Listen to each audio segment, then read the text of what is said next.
Uh, you have to know that how to start learning English, কিভাবে ইংরেজি শেখাটা শুরু করা যায়। হ্যাঁ, আমাদেরকে এই বিষয়টা জানতে হবে। আমরা ইংলিশ ল্যাঙ্গুয়েজটা পারি না, এটার সব থেকে মেইন রিজনটা হচ্ছে আমরা ধারাবাহিকতা মেনটেন করতে পারি না। We have to maintain the actual sequence, অর্থাৎ আমার শুরুটা কোথায় হবে এবং শেষটা কোথায় হবে, কোন জায়গা থেকে শুরু করব। এই ল্যাঙ্গুয়েজটা একটা চেইন অফ কমান্ড মেনটেন করে, একটার সাথে আর একটা টপিক কানেক্টেড থাকে, রিলেটেড থাকে। অর্থাৎ কোনটার পর কোনটা ডেভেলপ করতে পারলে দ্রুত ল্যাঙ্গুয়েজটা শেখা যায়, এটা আমাদের দেখতে হবে। তো বোঝার চেষ্টা করবেন একটু। এখানে আমি কয়েকটি পয়েন্ট দিয়েছি for developing English language.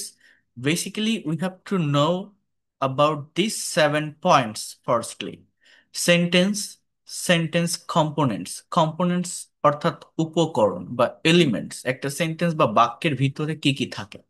Parts of speech, verb, tense, practical use of modal and semi-modal auxiliary verbs, then practical use of passive voice। এইগুলো হচ্ছে একদম রুট থিংস, অর্থাৎ বেসিক কিছু গ্রামাটিক্যাল থিংস। এইটা জানতে পারলে যে কোনো প্র্যাকটিস ইজিলি করা যায়, যে কোনো টপিকের উপর ফ্রিলি স্পিকিং করা যায়, প্রেজেন্টেশন দেওয়া যায়, যে কোনো কিছু। Our mother tongue is Bangla, you all know that.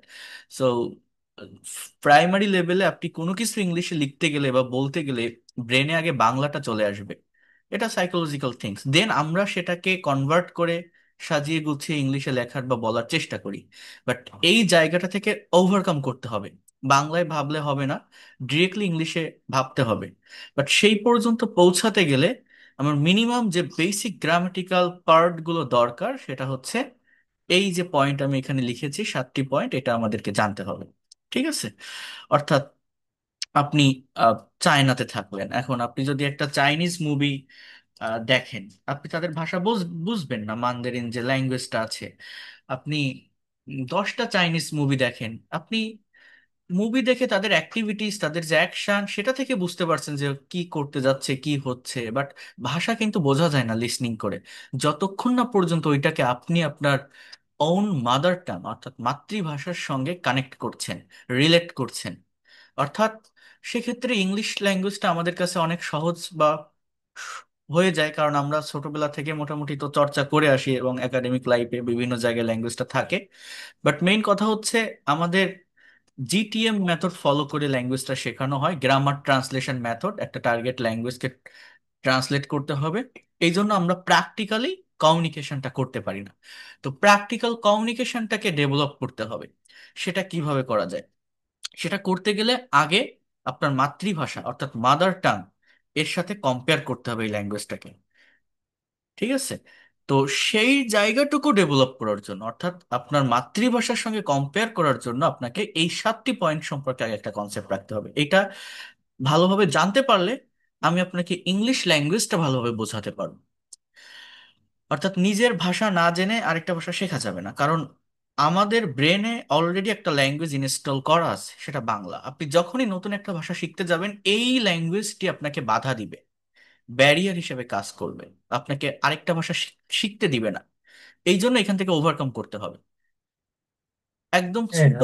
আর সমস্যা হচ্ছে যে আমরা তো আসলে একটা ল্যাঙ্গুয়েজ আমরা শিখে আমাদের ব্রেনে সেট আপ হচ্ছে, আর আমাদের তো এজ, আসলে আমার এটাই এজ প্রায় 50, কারেক্ট। আমার ওয়াইফ এজ 45 হ্যাঁ, আপ। সো এই সময়টাতে আসলে মানে এই যে আমার ছেলে আছে, 2 ছেলে, তাদের তো কোনো প্রবলেম নেই। প্রবলেম নেই। এর তারা এর এর রিজ- সব এর রিজন access এর করে। এর রিজন আছে, আমি সেটা বলছিলাম আপনাকে। সেটা হচ্ছে একটা ছোট বাচ্চাকে আপনি বাংলাদেশে থেকেও আপনি ইংলিশ মিডিয়াম স্কুলে পড়ান, যার বয়স 4 বছর 5 বছর, সে অনর্গল ইংলিশে কথা বলতে পারে, ধরতে পারে। কারণ কি? তার যে ল্যাঙ্গুয়েজটা অর্থাৎ যে ফার্স্ট ল্যাঙ্গুয়েজ বেঙ্গলি, সেটা সে ভালোভাবে তখনও পর্যন্ত রপ্ত করতে পারে না। আপনি একটা বাচ্চাকে ইংল্যান্ডে রেখে আসেন, ইউএসএ তে রেখে আসেন, সে ওই দেশের এনভায়রনমেন্টে, ওই দেশে কমিউনিকেশন করতে করতে সে অটোমেটিক্যালি শিখে যাবে, তার বাংলা ভাবার প্রয়োজনই হবে না। কারণ হচ্ছে এটা, তার ব্রেনে দ্বিতীয় কোনো ল্যাঙ্গুয়েজ ইনস্টল করা নেই, যদি থাকেও খুব বেশি না, অল্প পরিমাণে। কিন্তু আমাদের যাদের বয়স এই যে বলছেন যে যাদের অ্যাটলিস্ট 20 বছর বয়স হয়ে যাচ্ছে, 20, 50, আপনার 60, এরকম বয়স হলে কি হচ্ছে, আমাদের অটোমেটিক্যালি বাংলা ল্যাঙ্গুয়েজটা পুরোপুরিভাবে ইনস্টল করা বেড়ে নেই। যখনই নতুন একটা ভাষা শিখতে যাব, এই বাংলা আমাদেরকে বাধা দেয়, এই জন্য এটার সাথে কম্পেয়ার করে শিখতে হবে। এটা হচ্ছে মেইন কথা। আমি আরেকটা স্টুডেন্ট ছিল ইউএসএ থেকে, মতিউর রহমান নাম, সিলেটে বাড়ি। সে 15 বছর ওইখানে আছে, জব করে। সে ওই দেশের মানে যারা ইংলিশ টু ইংলিশ টিচিং দিয়ে থাকে তাদের কাছে পড়ে সে বুঝতে পারে না, কারণ তার তো বোঝা কথা না, কারণ তার এই ল্যাঙ্গুয়েজটা বুঝতে গেলে বাংলার সাথে কম্পেয়ার করেই বুঝতে হবে। তো সে আমার কাছে কোর্স করেছিল, এখন সে পারে ফ্লুয়েন্টলি, অনেক প্র্যাকটিস করছে। তো 15 বছর থাকার পরেও, ওই দেশের কোম্পানিতে জব করার পরেও সে কিন্তু শিখতে পারেনি, শুধুমাত্র এটাই রিজন যে আমাদের ব্রেনে অলরেডি একটা ল্যাঙ্গুয়েজ ইনস্টল করা আছে। আমার শিখতে গেলে আগে আমার নিজের ভাষাটার সাথে কম্পেয়ার করে তারপর শিখতে হবে। ছোট বাচ্চারা যারা 8 বছর, 10 বছর, 15 বছর বয়স, এরকম ছেলে মেয়ে থাকলেও অটোমেটিক্যালি শিখে যেতে পারে। ঠিক ঠিক আছে, কিন্তু তারপরে আর পারে না। এটা হয়, এটা অ্যাজ ইউজুয়াল হয়। তো এই জন্য আমি বলছি, যেহেতু আমাদের ব্রেনে বাংলাটা ইনস্টল করা, ল্যাঙ্গুয়েজটা শিখতে গেলে বাংলার সাথে কম্পেয়ার করে শিখতে হবে, ঠিক আছে? তো এর জন্য এই যে 7টি ট্রান্সলেটিং ম্যাথমেটিক আসলে আসবে সবকিছু, আসবে, মানে সকল। এবং এটা থেকে ওভারকাম করা যায়, মানে ইজিলি করা যায়। আপনি whatever you think in Bengali, you will be able to speak in English instantly. You can do it. এটা আমি দেখাবো সবকিছু। খুবই সহজ। আমরা এই পর্যন্ত যাই না, বাংলাদেশের টিচার্স বা যারা পড়ায়, lack of proper materials, equipment or skill teachers, তারা এগুলো বোঝাতে পারে না বা ওই জায়গা পর্যন্ত নিয়ে যেতে পারে না, ওই গ্রামেটিক্যাল পার্টেই রেখে দেয়। আমি এখানে ইংলিশটা তো একটা সাবজেক্ট হিসেবে একাডেমিক পড়া আমরা রাইট, পড়ছি, কিন্তু রাইট। আমরা তো ফ্রি হ্যান্ড রাইটিং, হ্যাঁ, হ্যাঁ। আসলে আমাদের এই যে ফ্রি হ্যান্ড রাইটিং ছিল না, আমরা এসে মুখস্থ করছি, বিষয়টা হচ্ছে, লেটার লেটার অ্যাপ্লিকেশন পর্যন্ত আমরা মুখস্থ করছি। হুম, মানে আমাদের এই যে আমরা সবই এখন মুখস্থ থেকে করা লাগছে। 4 বছর, রাইট, এটা এখনো ওইটাই আছে। হ্যাঁ, এখন, 92, এখন, তখন কেউ আসলে, এখন যেভাবে মানুষ ইংরেজি, এখন বাংলাদেশে অনেকটা হ্যাঁ, আপডেট এখন করছে। অ্যাডভান্স হয়ে গেছে। তো যাই হোক, এখন আমি দেখেন এই যে সেশনটা আমি দেখাচ্ছি আপনাকে, এই 7টি পয়েন্ট আমি যদি আলোচনা করি, আপনি বুঝতে পারবেন এটা কতটা ইফেক্টিভ, কতটা গুরুত্বপূর্ণ। দেখেন, first of all we have to know about sentence. আমাকে সেন্টেন্স সম্পর্কে একটা কনসেপ্ট বা ধারণা রাখতে হবে। এখন সেন্টেন্স মানে কি? বাক্য। বাক্য কিভাবে তৈরি হয়? একটা বাক্যের ডেফিনেশন হচ্ছে যে কতগুলো ওয়ার্ড, শব্দ পাশাপাশি বসে যখন মনের সুন্দর একটা ভাব প্রকাশ করে, তাকে বাক্য বলে। অর্থাৎ বাক্য হতে গেলে শুধু ওয়ার্ড পাশাপাশি বসলে হবে না, সুন্দর একটা অর্থ দিতে হবে। একটা বাক্যের বাংলা ব্যাকরণে আছে 3টা গুণ থাকে: আকাঙ্ক্ষা, আসক্তি, যোগ্যতা। এর একটা হারালে সেটা বাক্য হয় না। বাক্য হতে গেলে সাবজেক্ট লাগে, ভার্ব লাগে। যেমন আমি স্কুলে যাই, আই গো টু স্কুল, এটা আমার একটা সেন্টেন্স, এটার একটা অর্থ হচ্ছে আই সাবজেক্ট, গোটা ভার্ব, টু স্কুল এটা এক্সটেনশনের পার্ট। কিন্তু আমি যদি এরকম একটা বাক্য আপনাকে বলি যে elephant fly in the sky, আমি যদি আপনাকে বলি যে হাতি আকাশে ওড়ে, এখানেও সাবজেক্ট আছে, ভার্ব আছে, অবজেক্ট আছে, কিন্তু এটা বাক্য হয় না। এটা তার যোগ্যতা হারায়, হাতি আকাশে উঠতে পারে না। হ্যাঁ। তো যোগ্যতা। বাক্যের ডেফিনিশন হচ্ছে যে সুন্দর অর্থ দিতে হবে, কয়েকটা শব্দ পাশাপাশি বসে সুন্দর একটা অর্থ দিতে হবে, সিম্পলি দ্যাট ইজ সেন্টেন্স। এখন এই সেন্টেন্স ইংলিশ ল্যাঙ্গুয়েজে দুই ভাবে হয়। একটা হচ্ছে according to structure and according to meaning, অর্থাৎ গঠন অনুসারে এবং অর্থ অনুসারে।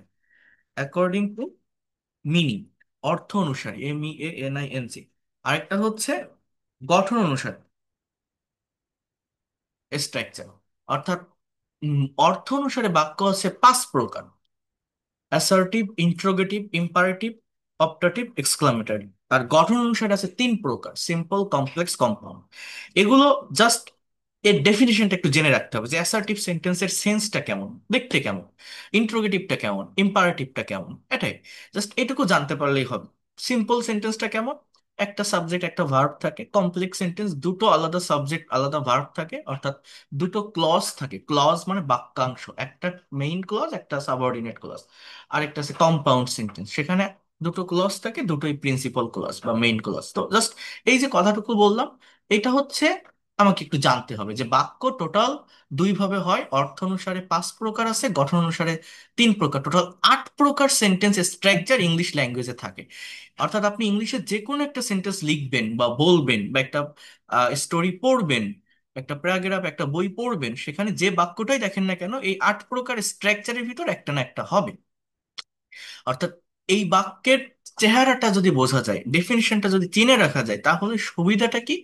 আমি যখন একটা সেন্টেন্স পড়বো, পড়ে সেই সেন্টেন্স বা বাক্যের অ্যাকচুয়াল সেন্স বা থট বা মিনিংটা আমি বুঝতে পারবো।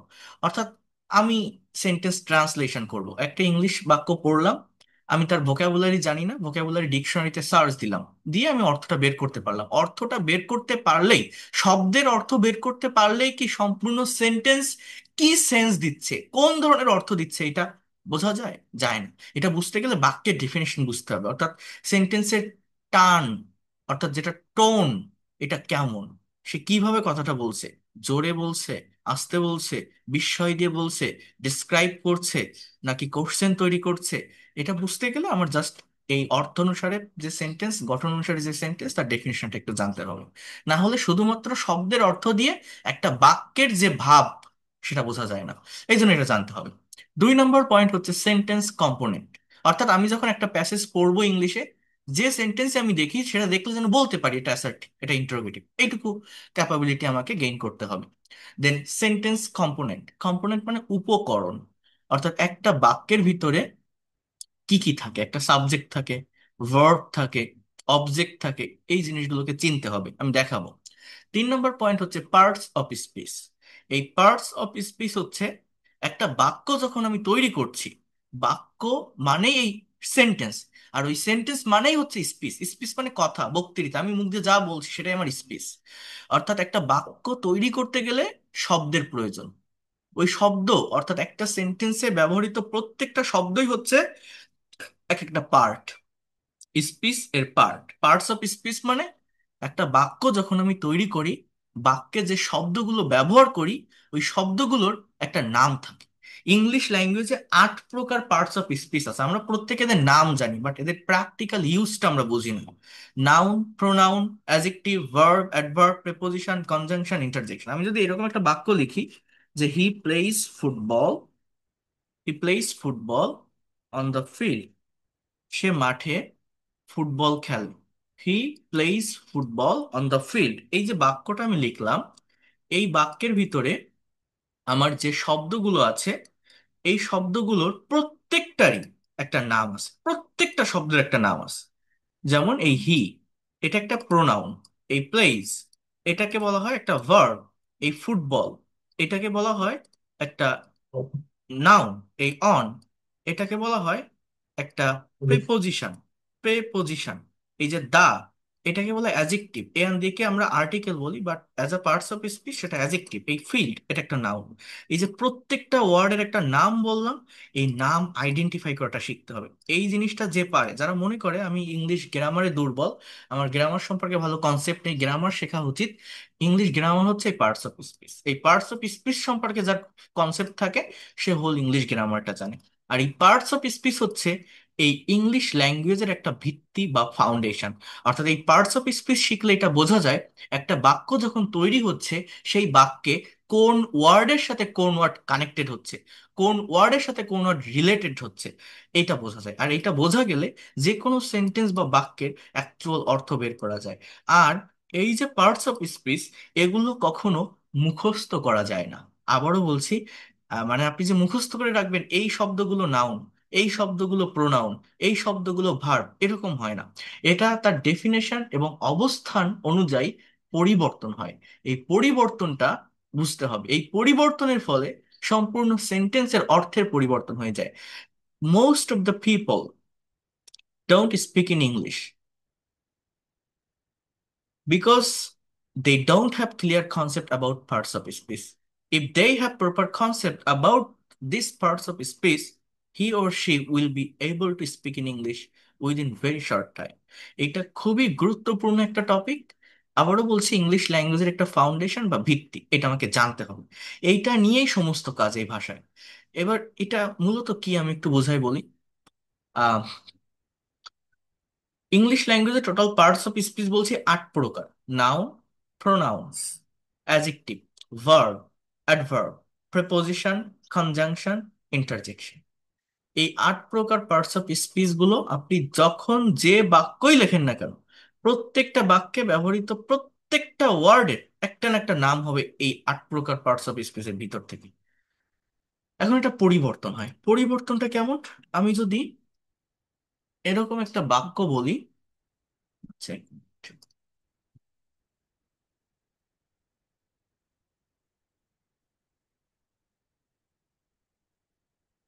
আমি যদি এরকম একটা বাক্য বলি, দেখেন একটু বোঝার চেষ্টা করেন, এই যে he plays football on the field.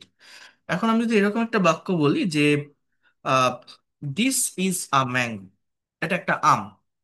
এই বাক্যে দিস শব্দটা একটা প্রোনাউন, ইজ শব্দটা একটা ভার্ব, এ শব্দটা একটা অ্যাডজেক্টিভ, আর এই ম্যাঙ্গো শব্দটা একটা নাউন, একটা ফলের নাম, এটা একটা নাউন। এখন আমি যদি এরকম একটা বাক্য বলি, this is a mango tree, এর বাংলা অর্থ হচ্ছে এটা একটা আম গাছ, এটা একটা আম গাছ। এই বাক্যে এই ট্রিটা নাউন এবং এই ম্যাঙ্গোটা হয়ে গেছে অ্যাজেক্টিভ। আগের বাক্যে ম্যাঙ্গোটা ছিল নাউন, বাট এই বাক্যে ম্যাঙ্গো হয়ে গেছে অ্যাজেক্টিভ। অ্যাজেক্টিভের কাজ হচ্ছে নাউন বা প্রোনাউনকে মডিফাই করা, বিশেষায়িত করা, নাউন প্রোনাউন সম্পর্কে অতিরিক্ত তথ্য দেওয়া। তো এটা অ্যাজেক্টিভ হয়ে গেছে, এইভাবে এটা চেঞ্জ হয়।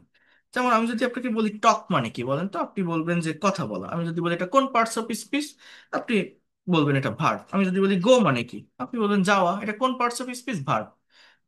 আই গো টু স্কুল, আমি স্কুলে যাই, এই গোটা ভার্ব। কিন্তু আমি যদি এরকম একটা বাক্য বলি, দেখেন this is the go of the world, এই বাক্যটার বাংলা অর্থ এরকম যে এটাই পৃথিবীর নিয়ম, পৃথিবীটা এভাবেই চলে, পৃথিবীটা এভাবেই যায়। This is the go of the world, এই গোটা এখানে নাউন হিসাবে বসতেছে, এই বাক্যে ভার্বটা হচ্ছে ইজ। অর্থাৎ পরিবর্তন হয়, এই পরিবর্তন আমাকে বুঝতে হবে। আই টক টু হিম, আমি তার সাথে কথা বলি, জাস্ট কথা বলি। সাবজেক্টের পরে যদি এই এই ওয়ার্ডটা বসে, তখন সেটাকে আমি ভার্ব বলছি, সেটা অ্যাকশন দেয়, কাজ করা বোঝায়। বাট আমি যদি বলি I have a talk with him, এর বাংলা অর্থ আমার তার সাথে একটা কথা আছে, আমার তার সাথে একটা কথা আছে, এই টকটা নাউন।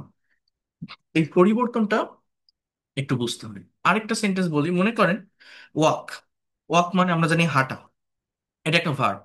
আমি যদি বলি he is walking on the road, he is walking on the road, এর বাংলা অর্থ হচ্ছে সে রাস্তায় হাঁটছে।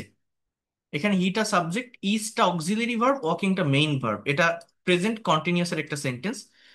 এই ওয়াকিংটা ভার্ব, বাংলা অর্থ সে রাস্তায় হাঁটছে। কিন্তু একই শব্দ আমি যদি ডিফারেন্ট পজিশনে ইউজ করি, আমি যদি বলি যে walking is a good exercise, এর বাংলা অর্থ হাঁটা একটি ভালো ব্যায়াম। এটা একটা জেরান্ড হিসাবে বসে, এটা নন ফাইনাইট ভার্ব, এগুলো নিয়ে আমি পরে কথা বলবো। বাট এটা হচ্ছে স্থির একটা অবস্থা প্রকাশ করে। আগের বাক্যটা অর্থ সে হাঁটছে, কাজ করছে, অ্যাকশন দেওয়া বোঝায়, আর এটা এখন অ্যাকশন দেয় না, এটা সাবজেক্টের স্থানে আছে, এটা এখানে নাউন হিসাবে কাজ করে। জাস্ট হাঁটা একটা ভালো ব্যায়াম। আবার আমি যদি এরকম একটা বলি বাক্য, যে আই স আ বয়, আমি একটা ছেলেকে দেখেছিলাম ওয়াকিং অন দ্য রোড, এর বাংলা অর্থ আমি একটা ছেলেকে রাস্তায় হাঁটতে দেখেছিলাম, হাঁটতে। তাহলে একটা বাক্যের অর্থ সে হাঁটছে, একটা বাক্যের অর্থ হাঁটা একটা ভালো ব্যায়াম, আরেকটা ওয়ার্ডের অর্থ, বাক্য না আমার, ওইখানে ওয়ার্ডের অর্থটা হচ্ছে আমি হাঁটতে দেখেছিলাম একটা ছেলেকে রাস্তায়। এটা হচ্ছে ভার্বের সঙ্গে আইএনজি যুক্ত একটা ওয়ার্ড, বাট এটা কোনো ভার্ব না, এটা as a parts of speech অ্যাজেক্টিভের কাজ করে। তো একই ওয়ার্ড ওয়াকিং তিনটা ডিফারেন্ট পজিশনে বসার কারণে তিন ধরনের পার্টস অফ স্পিচ হচ্ছে। এই ওয়াকিংটা ভার্ব, পরের ওয়াকিংটা নাউন, তারপরের ওয়াকিংটা হচ্ছে অ্যাজেক্টিভ। এবং এই যে পজিশনে চেঞ্জ হলো, এই পজিশনে চেঞ্জ হওয়ার কারণে সম্পূর্ণ সেন্টেন্সের অর্থে চেঞ্জ হয়ে গেছে। আপনি মনে করেন একটা নিউজ পেপার পড়ছেন, ইংলিশে একটা আর্টিকেল পড়ছেন, একটা নিউজ পেপারের সেন্টেন্স অনেক বড় থাকে, লং থাকে, অনেক ফ্রেজ ক্লজ যুক্ত করা থাকে। মনে করেন একটা বাক্যে 15টা ওয়ার্ড আছে। এখন আপনি সেটার অর্থ বুঝতে পারছেন না, সেন্টেন্স রিডিং করলেন, অর্থ বুঝতে পারছেন না। এখন অর্থ বুঝতে না পারার মেইন কারণটা কি? যে আমি শব্দ অর্থ জানি না, তাই পারিনি। এখন মনে করেন 15টা ওয়ার্ডের ভিতর আপনি 10টা ওয়ার্ডের অর্থ জানেন, 5টি ওয়ার্ড জানেন না। আপনার মোবাইলে ডিকশনারি আছে, ওইটা দিয়ে আপনি 5টি ওয়ার্ড সার্চ দিয়ে বের করলেন। এখন ওই 5টি ওয়ার্ডের মিনিং বের করলে আপনি কি সম্পূর্ণ সেন্টেন্সের অ্যাকচুয়াল সেন্স, অর্থটা কি আপনি বুঝতে পারবেন? এটা পারবেন না, যতক্ষণ না পর্যন্ত এই পার্টস অফ স্পিচ আইডেন্টিফাই করতে পারবেন। পার্টস অফ স্পিচ মানে কি? আমার যে ওয়ার্ডগুলো আমি বসাচ্ছি সেটার বাংলা অর্থ হয়তো আমি জানছি, কিন্তু ওয়ার্ডগুলোর পজিশনটা কোথায়, কোনটার সাথে কোনটা কানেক্টেড হচ্ছে, কোনটা সাবজেক্টে বসছে, কোনটা অবজেক্টে বসছে, কোনটা মেইন ভার্ব হিসাবে বসছে, কোনটা অ্যাডজেক্টিভ হিসাবে বসছে, কোনটা ইনফিনিটিভ, এইটা ধরতে হয়। এটা ধরতে পারলে সেন্টেন্সের যে ভাব, অ্যাকচুয়াল যে সেন্স বা থট, সেটা বোঝা যায়। এই জন্য এই পার্টস অফ স্পিচ শিখতে হয়। এটা খুবই গুরুত্বপূর্ণ। চেঞ্জ হয়, ওয়ার্ডগুলো চেঞ্জ হয়। আমি আপনাদের ক্লাস নিচ্ছি, আমি আপনাদের এখন টিচার। আমি আমার বাবার সামনে গিয়ে যদি দাঁড়াই, আমি তার ছেলে। আমি যদি আমার টিচারদের সামনে গিয়ে দাঁড়াই, আমি তাদের স্টুডেন্ট। তো এই যে আমি একটা মানুষ বিভিন্ন পজিশনে গিয়ে চেঞ্জ হয়ে যাচ্ছি দাঁড়ানোর কারণে, এই ওয়ার্ডগুলো এক একটা পজিশনে বসার কারণে চেঞ্জ হয়, আর চেঞ্জ হলে অর্থেরও চেঞ্জ হয়ে যায়। এইটাই হচ্ছে ইংলিশ ল্যাঙ্গুয়েজের ফাউন্ডেশন বা ভিত্তি, পার্টস অফ স্পিচের ফাংশন। এটা নিয়ে আমি ডিটেলসে পরে কথা বলবো, জাস্ট আগে আজকে এতটুকু জানেন আমাদের দরকারটা কি, প্রয়োজনটা কি ল্যাঙ্গুয়েজটা শেখার জন্য। এরপর আছে ভার্ব, অর্থাৎ এই যে 8 প্রকার পার্টস অফ স্পিচ, এর ভিতর সব থেকে ইম্পর্টেন্ট যেটা যে পার্ট, সেটা হচ্ছে ভার্ব।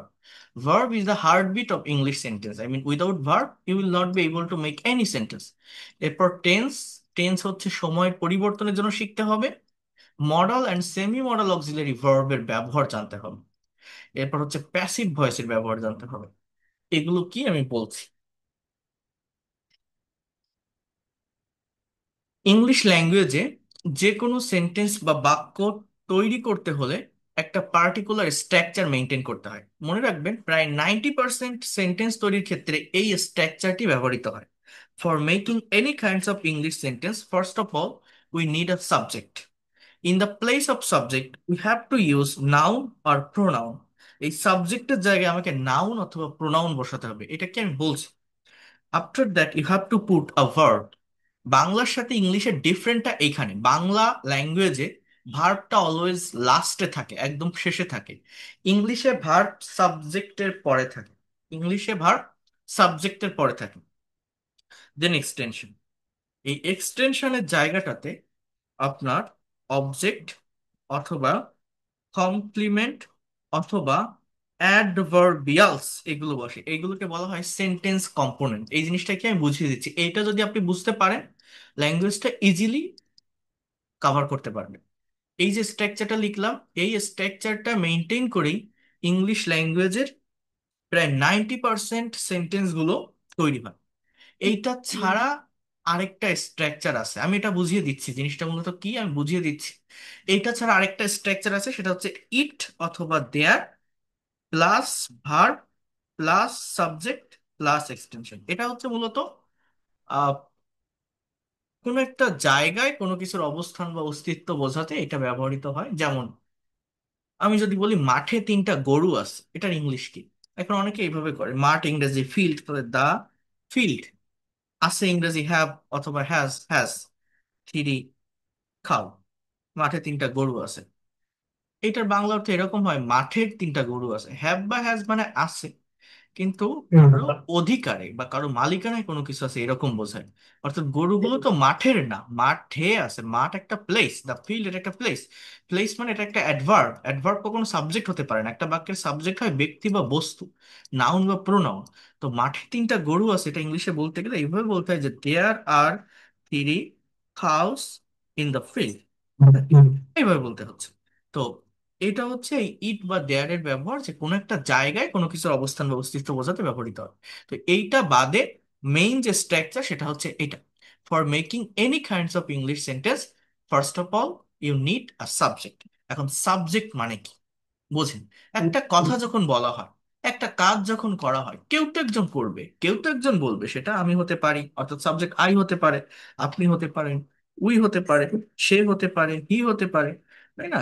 দে হতে পারে, হ্যাঁ, সি হতে পারে, রহিম হতে পারে, করিম হতে পারে। এইরকমই মানে আই, উই, হ্যাঁ, ইউ, হি, সি, দে, এগুলোই হচ্ছে মূলত একটা বাক্যের সাবজেক্ট হয়। সাবজেক্ট হচ্ছে একটা কাজ করা হবে, একটা কথা বলা হবে, তো কেউ তো করবে, কেউ তো একজন বলবে। তো সাবজেক্ট এরকম একটা নির্দিষ্ট সার্কেলের ভিতর থাকে, আমি, আমরা, তুমি, তোমরা, সে, তারা, রহিম, করিম, এগুলোই আর কি সাবজেক্ট হয়। এই সাবজেক্টের পরেই ভার্ব ইউজ করতে হবে। আমাদের এত রুলস, এত স্ট্রাকচার, বা আমরা ইংলিশ পারি না, এর মেইন রিজন বাংলা ল্যাঙ্গুয়েজে ভার্ব লাস্টে থাকে, ইংলিশ ল্যাঙ্গুয়েজে ভার্ব সাবজেক্টের পর থাকে। আমরা যখনই ইংলিশে কথা বলতে যাই বাংলা ভেবে বলি, বাংলা যখন ভেবে বলি তখন আমরা একটা সাবজেক্ট নেওয়ার পর অবজেক্ট বলে ফেলি, ভার্বের ব্যবহারটা করি না। আর যখনই ভার্বের ব্যবহারটা করতে পারি না, সেন্টেন্সটাকে শেষ নামাতে পারি না। আর ভার্বের ব্যবহারটা টেন্স মেনটেন করে করতে হয়, এটা আমরা ইনস্ট্যান্টলি করতে পারি না, এই জন্য ইংলিশ পারি না। আমি দেখাই দিচ্ছি সেগুলো বোঝেন। ইংলিশে সাবজেক্টের পরেই ভার্ব থাকে। ভার্ব মানে কি? Verb is the word that denotes being, having or doing something. Verb হচ্ছে এমন একটা শব্দ যা কোনো কিছু করা, হওয়া, থাকা, চলা, বলা, লেখা, দেওয়া, নেওয়া, এগুলো বোঝায়। এই ধরনের একটা সেন্স বা মিনিং ক্রিয়েট করে থাকে, দিয়ে থাকে। অর্থাৎ আমি যদি বলি আই ইট, এর বাংলা অর্থ আমি খাই। আমি যদি বলি উই প্লে, আমরা খেলি। আমি যদি বলি ইউ ডু, তুমি করো। আমি যদি বলি দে গো, তারা যায়। আমি যদি বলি শি ড্র, সে আঁকে। আমি যদি বলি রহিম স্পিক, রহিম বলে। এগুলো হচ্ছে সবই আমার ভার্ব, অ্যাকশন দেয়, কাজ করা বোঝায়। আর সাবজেক্ট আর ভার্ব পাশাপাশি বসাতে পারলে বাকি যে অংশটা থাকে সেটা অটোমেটিক্যালি চলে আসে। আমরা অনেকেই বলি একটা সেন্টেন্সের স্ট্রাকচার হচ্ছে subject plus verb plus object, কিন্তু অবজেক্ট না, এক্সটেনশন মানে অতিরিক্ত অংশ। অর্থাৎ এই জায়গাটাতে অবজেক্ট বসতে পারে, কমপ্লিমেন্ট বসতে পারে, অথবা অ্যাডভার্বিয়ালস বসতে পারে। এগুলোকে আমি বলছি। অবজেক্ট হচ্ছে, তাহলে সাবজেক্ট কি? নাউন বা প্রোনাউন। নাউন মানে কোনো কিছুর নাম, কোনো ব্যক্তির নাম, বস্তুর নাম, জায়গার নাম। আর প্রোনাউন মানে সর্বনাম, নামের পরিবর্তে যা বসে। অর্থাৎ এই যে I, we, you, they, she, এগুলো সব প্রোনাউন। তো এরপরে ভার্ব, ভার্বের পর অবজেক্ট। অবজেক্টটা হচ্ছে কোনো বাক্যের ভার্বকে যদি হোয়াট অ্যান্ড হুম, অর্থাৎ কি অথবা কাকে দ্বারা কোশ্চেন করা হয়, তাহলে অবজেক্ট পাওয়া যায়। অবজেক্ট দুই প্রকার, একটা বলে ডাইরেক্ট বা বস্তুবাচক অবজেক্ট, আর একটা ইনডাইরেক্ট বা ব্যক্তিবাচক অবজেক্ট। ভার্বকে হোয়াট দ্বারা কোশ্চেন করলে ডাইরেক্ট অবজেক্ট পাওয়া যায়, আমি খাই, কি খাই। আপনি কি খান, সাবজেক্ট আর ভার্ব পাশাপাশি বসালে অবজেক্টটা অটোমেটিক্যালি চলে আসে। আপনি ভাত খান, ডাল খান, রুটি খান, আপনি যেটা খান আপনি সেটা বসাবেন, এটা অটোমেটিক্যালি চলে আসে। যারা ভোকাবুলারিতে দুর্বল, যারা মনে করে আমার প্রপার ওয়ার্ড কনসেপ্ট নেই তাই ইংলিশ পারি না, ভোকাবুলারি বলতে মেইনলি ভার্বের ভোকাবুলারি শিখতে হয়। যার যত বেশি ভার্ব সম্পর্কে কনসেপ্ট থাকে, ভার্ব রিলেটেড ওয়ার্ড যে যত বেশি জানে, সে তত দ্রুত ইংলিশে কথা বলতে পারে। কারণ সাবজেক্ট একটা নির্দিষ্ট সার্কেলে থাকে, এই আই, উই, ইউ, এগুলোই হয়। এরপরে ভার্ব বসালে এরপরে যেটা অবজেক্ট বা এক্সটেনশন, এটা অটোমেটিক্যালি চলে আসে, এটা সিচুয়েশন অনুযায়ী হয়ে যায়। আই ইট, আমি খাই, আই ইট রাইস, আমি ভাত খাই। এটা একটা কমপ্লিট সেন্টেন্স, আমরা এখানে ফুল স্টপ বসাতে পারি। উই প্লে, আমরা খেলি। উই প্লে, আপনি কি খেলেন? আপনি ফুটবল খেলেন, ক্রিকেট খেলেন, দাবা খেলেন, লুডো খেলেন, বসান। So we play football, that is the complete sentence. You do, তুমি করো, কি করো? So you do the work, তুমি কাজ করো, এটা একটা কমপ্লিট সেন্টেন্স। দে গো, তারা যায়। এইবার দেখেন এই গোটাকে আপনি কি যায়, কাকে যায় দিয়ে কোশ্চেন করেন তো উত্তর আসে? উত্তর মিলাতে পারেন? আমি যদি বলি কি যায়, কাকে যায়, হয় না। কিন্তু আমি যদি এটাকে কোশ্চেন করি যে কোথায় যায়, where, where, where do they go, so আমি বলতে পারি যে they go to the market, they go to school. আপনি এইভাবে কিন্তু বলতে পারেন। অর্থাৎ এই যে টু স্কুল লিখলাম, এটা আমার কোনো অবজেক্ট না। আমরা অনেকেই মনে করি একটা সেন্টেন্সের structure subject plus verb plus object, মানে ভার্ব বসালেই তারপরে যা থাকে সেটা অবজেক্ট, বাট না।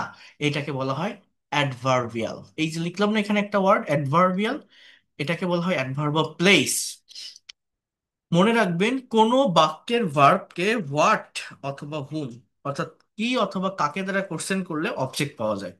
যদি অবজেক্ট না পান, একটা বাক্যের ভার্বকে কোথায়, কখন, কিভাবে, অর্থাৎ হাউ মানে কিভাবে, ওয়ার, ওয়ার মানে কোথায়, ওয়েন মানে কখন, অ্যান্ড ওয়াই মানে কেন, এই ওয়ার্ডগুলো দ্বারা যদি কোশ্চেন করা হয় তাহলে অ্যাডভার্বিয়াল ফ্রেজ পাওয়া যায়। ইংলিশ ল্যাঙ্গুয়েজে মেইনলি পাঁচ ধরনের অ্যাডভার্ব থাকে, এই চার ধরনের অ্যাডভার্ব থাকে। অ্যাডভার্ব অফ ম্যানার, হাউ দিয়ে কোশ্চেন করলে অ্যাডভার্ব অফ ম্যানার পাওয়া যায়। অ্যাডভার্ব অফ প্লেস, ওয়ার দিয়ে কোশ্চেন করলে অ্যাডভার্ব অফ প্লেস পাওয়া যায়।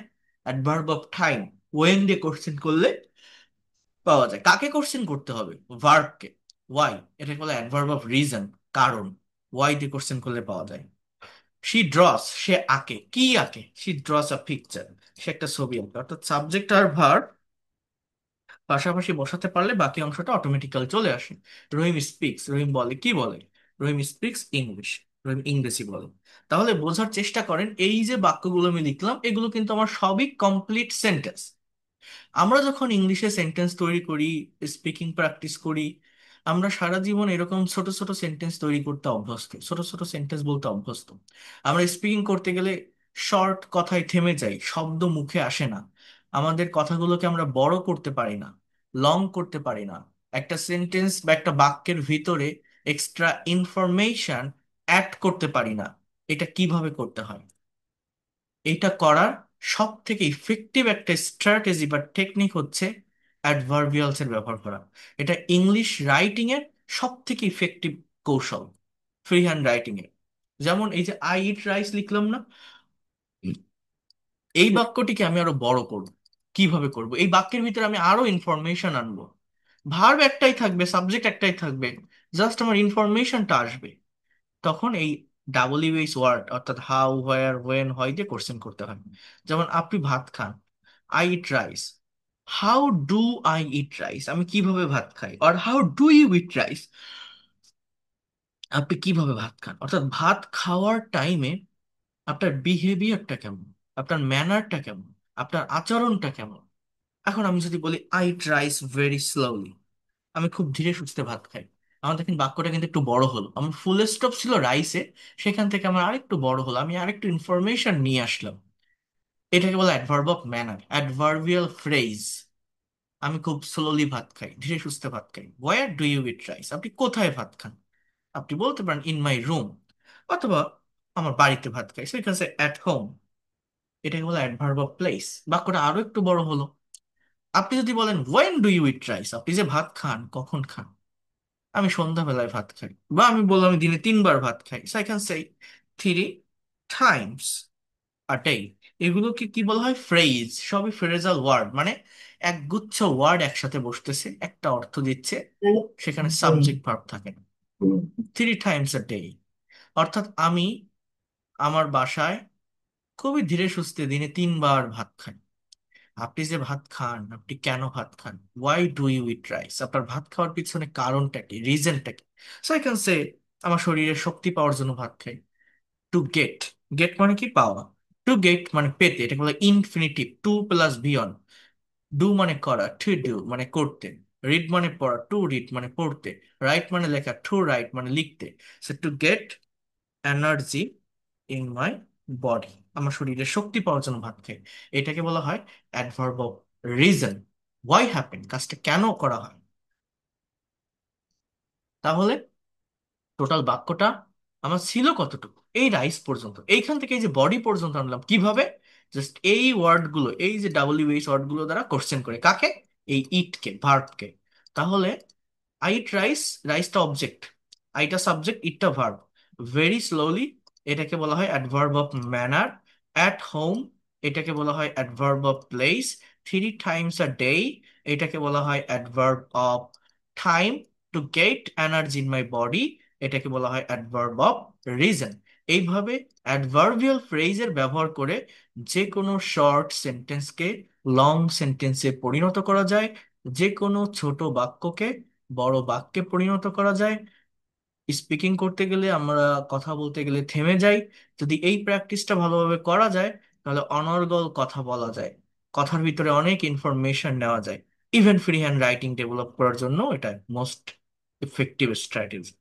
উই প্লে ফুটবল, আমরা ফুটবল খেলি, আমরা সারা জীবন এইভাবে প্র্যাকটিস করি। We play football, we don't play football, do we play football, don't we play football. বড় করা যায় এটা কিভাবে? জাস্ট কোশ্চেন করেন, how do we play football? আমরা কিভাবে ফুটবল খেলি? আমি যদি বলি we play football very quickly, আগে লিখলাম স্লোলি, আমি এখানে লিখলি কুইকলি, অর্থাৎ আমরা খুবই দ্রুততার সাথে, ক্ষিপ্রতার সাথে আমরা ফুটবল খেলি, খেলার মাঠে আমরা অনেক দৌড়াই। বলতে পারেন, আপনি এখানে বলতে পারেন পলাইটলি, আমরা খুবই ভদ্রতার সাথে ফুটবল খেলি, খেলার মাঠে মারামারি করি না, ফাউল করি না। অর্থাৎ এই যে স্লোলি, কুইকলি, পলাইটলি, এগুলো কেন লিখছি জানেন? এগুলো ওই যে পার্টস অফ স্পিচের ডিটেলস ক্লাস পেলে আপনারা বুঝতে পারতেন। এটা হচ্ছে adverb of manner related word, অর্থাৎ অ্যাডভার্ব অফ ম্যানার অলওয়েজ, মানে মোস্ট অফ দ্য টাইম এলয় যুক্ত শব্দ হয়। বলতে কি বললাম? এলয় যুক্ত শব্দ। কেয়ারফুলি, বিউটিফুলি, স্লোলি, ব্যাডলি, হ্যাঁ, নাইসলি, গর্জিয়াসলি, মেইনলি কোনো অ্যাজেক্টিভের সাথে, কুইক মানে দ্রুত, এটা একটা অ্যাজেক্টিভ, পলাইট ভদ্র এটা একটা অ্যাজেক্টিভ, স্লো এটা একটা অ্যাজেক্টিভ, এরকম অ্যাজেক্টিভের সাথে যদি এলয় যুক্ত হয় সেটাকে অ্যাডভার্ব বলে, এবং এটাকে বলা হয় মূলত অ্যাডভার্ব অফ ম্যানার। কথাটা বুঝতে পারছেন? আচরণ, বিহেভিয়ার, ভার্বকে হাউ দ্বারা কোশ্চেন করলে এটা পাওয়া যায়। তো আপনি বলতে পারেন আপনার মানে এটা যে আমি যেটা লিখছি এটা লিখতে হবে এরকম না, এটা আপনি যে ধরনের সাবজেক্ট নিবেন সেখানে যে ভার্ব আসবে সেই সিচুয়েশন অনুযায়ী আপনার কোশ্চেন করে অ্যান্সার করতে হবে। আপনার যে সবগুলোরই অ্যান্সার থাকবে তেমন নাও হতে পারে। যেমন দে গো টু স্কুল, তারা স্কুলে যায়, এখানে তো কোনো অবজেক্ট নেই, আমার তো ডিরেক্টলি অ্যাডভার্ব অফ প্লেস। এই জিনিসগুলো মানে সবগুলোই অপশন যে আমার থাকবে এরকম না, দুটো থাকতে পারে, তিনটে থাকতে পারে। বাট আমি সবগুলো দিয়ে দেখাচ্ছি এই জন্য যে সর্বোচ্চ কিভাবে কতভাবে কোশ্চেন করা যায়, একটা সেন্টেন্সকে কতটুকু বড় করা যায়। তো we play football very quickly. এবার আমরা কোথায় ফুটবল খেলি? You can say on the field. আমরা মাঠে ফুটবল খেলি। আপনি যে মাঠে ফুটবল খেলেন, কখন খেলেন? In the afternoon. এই ভিতর থেকে একটু প্রেপোজিশনের সঠিক ব্যবহার শিখতে হবে। অ্যাজ ইউজুয়াল যে কোনো সেন্টেন্স আপনি লিখতে যান বা বলতে যান, প্রেপোজিশনের ব্যবহার করতে হয়, এটা আমি দেখাবো, এটার উপর ক্লাস আছে। So on the field, in the afternoon. আপনি যে মাঠে বিকালবেলা পোলাইটলি অর কুইকলি ফুটবল খেলেন, কেন খেলেন? ফুটবল খেলার পিছনে আপনার কারণটা কি, রিজনটা কি? I can say to fit my body, অথবা আমি শারীরিক ব্যায়াম করার জন্য ফুটবল খেলি। ডু মানে করা, টু ডু মানে করতে, এই টু প্লাস ভিয়ন, করতে। অথবা এখানে এইভাবেই কথাগুলোকে বলা যায়, হ্যাঁ, এই ফ্রেজ ব্যবহার করা যায় যে ফর ডুইং, মানে টু বাদে যে কোনো প্রেপোজিশন বসালে তারপরে ভার্বের সাথে আইএনজি হয়, টু এর পরে ভার্বের বেস ফর্ম বা প্রেজেন্ট ফর্ম থাকে। To do equal to for doing, same meaning, করার জন্য। Physical exercise. তাহলে টোটাল সেন্টেন্সটা আমি কি লিখলাম? আমার বাক্য কতটুকু ছিল, can you imagine that? Just football পর্যন্ত, সেইখান থেকে এক্সারসাইজ পর্যন্ত নিয়ে আসলাম কিভাবে?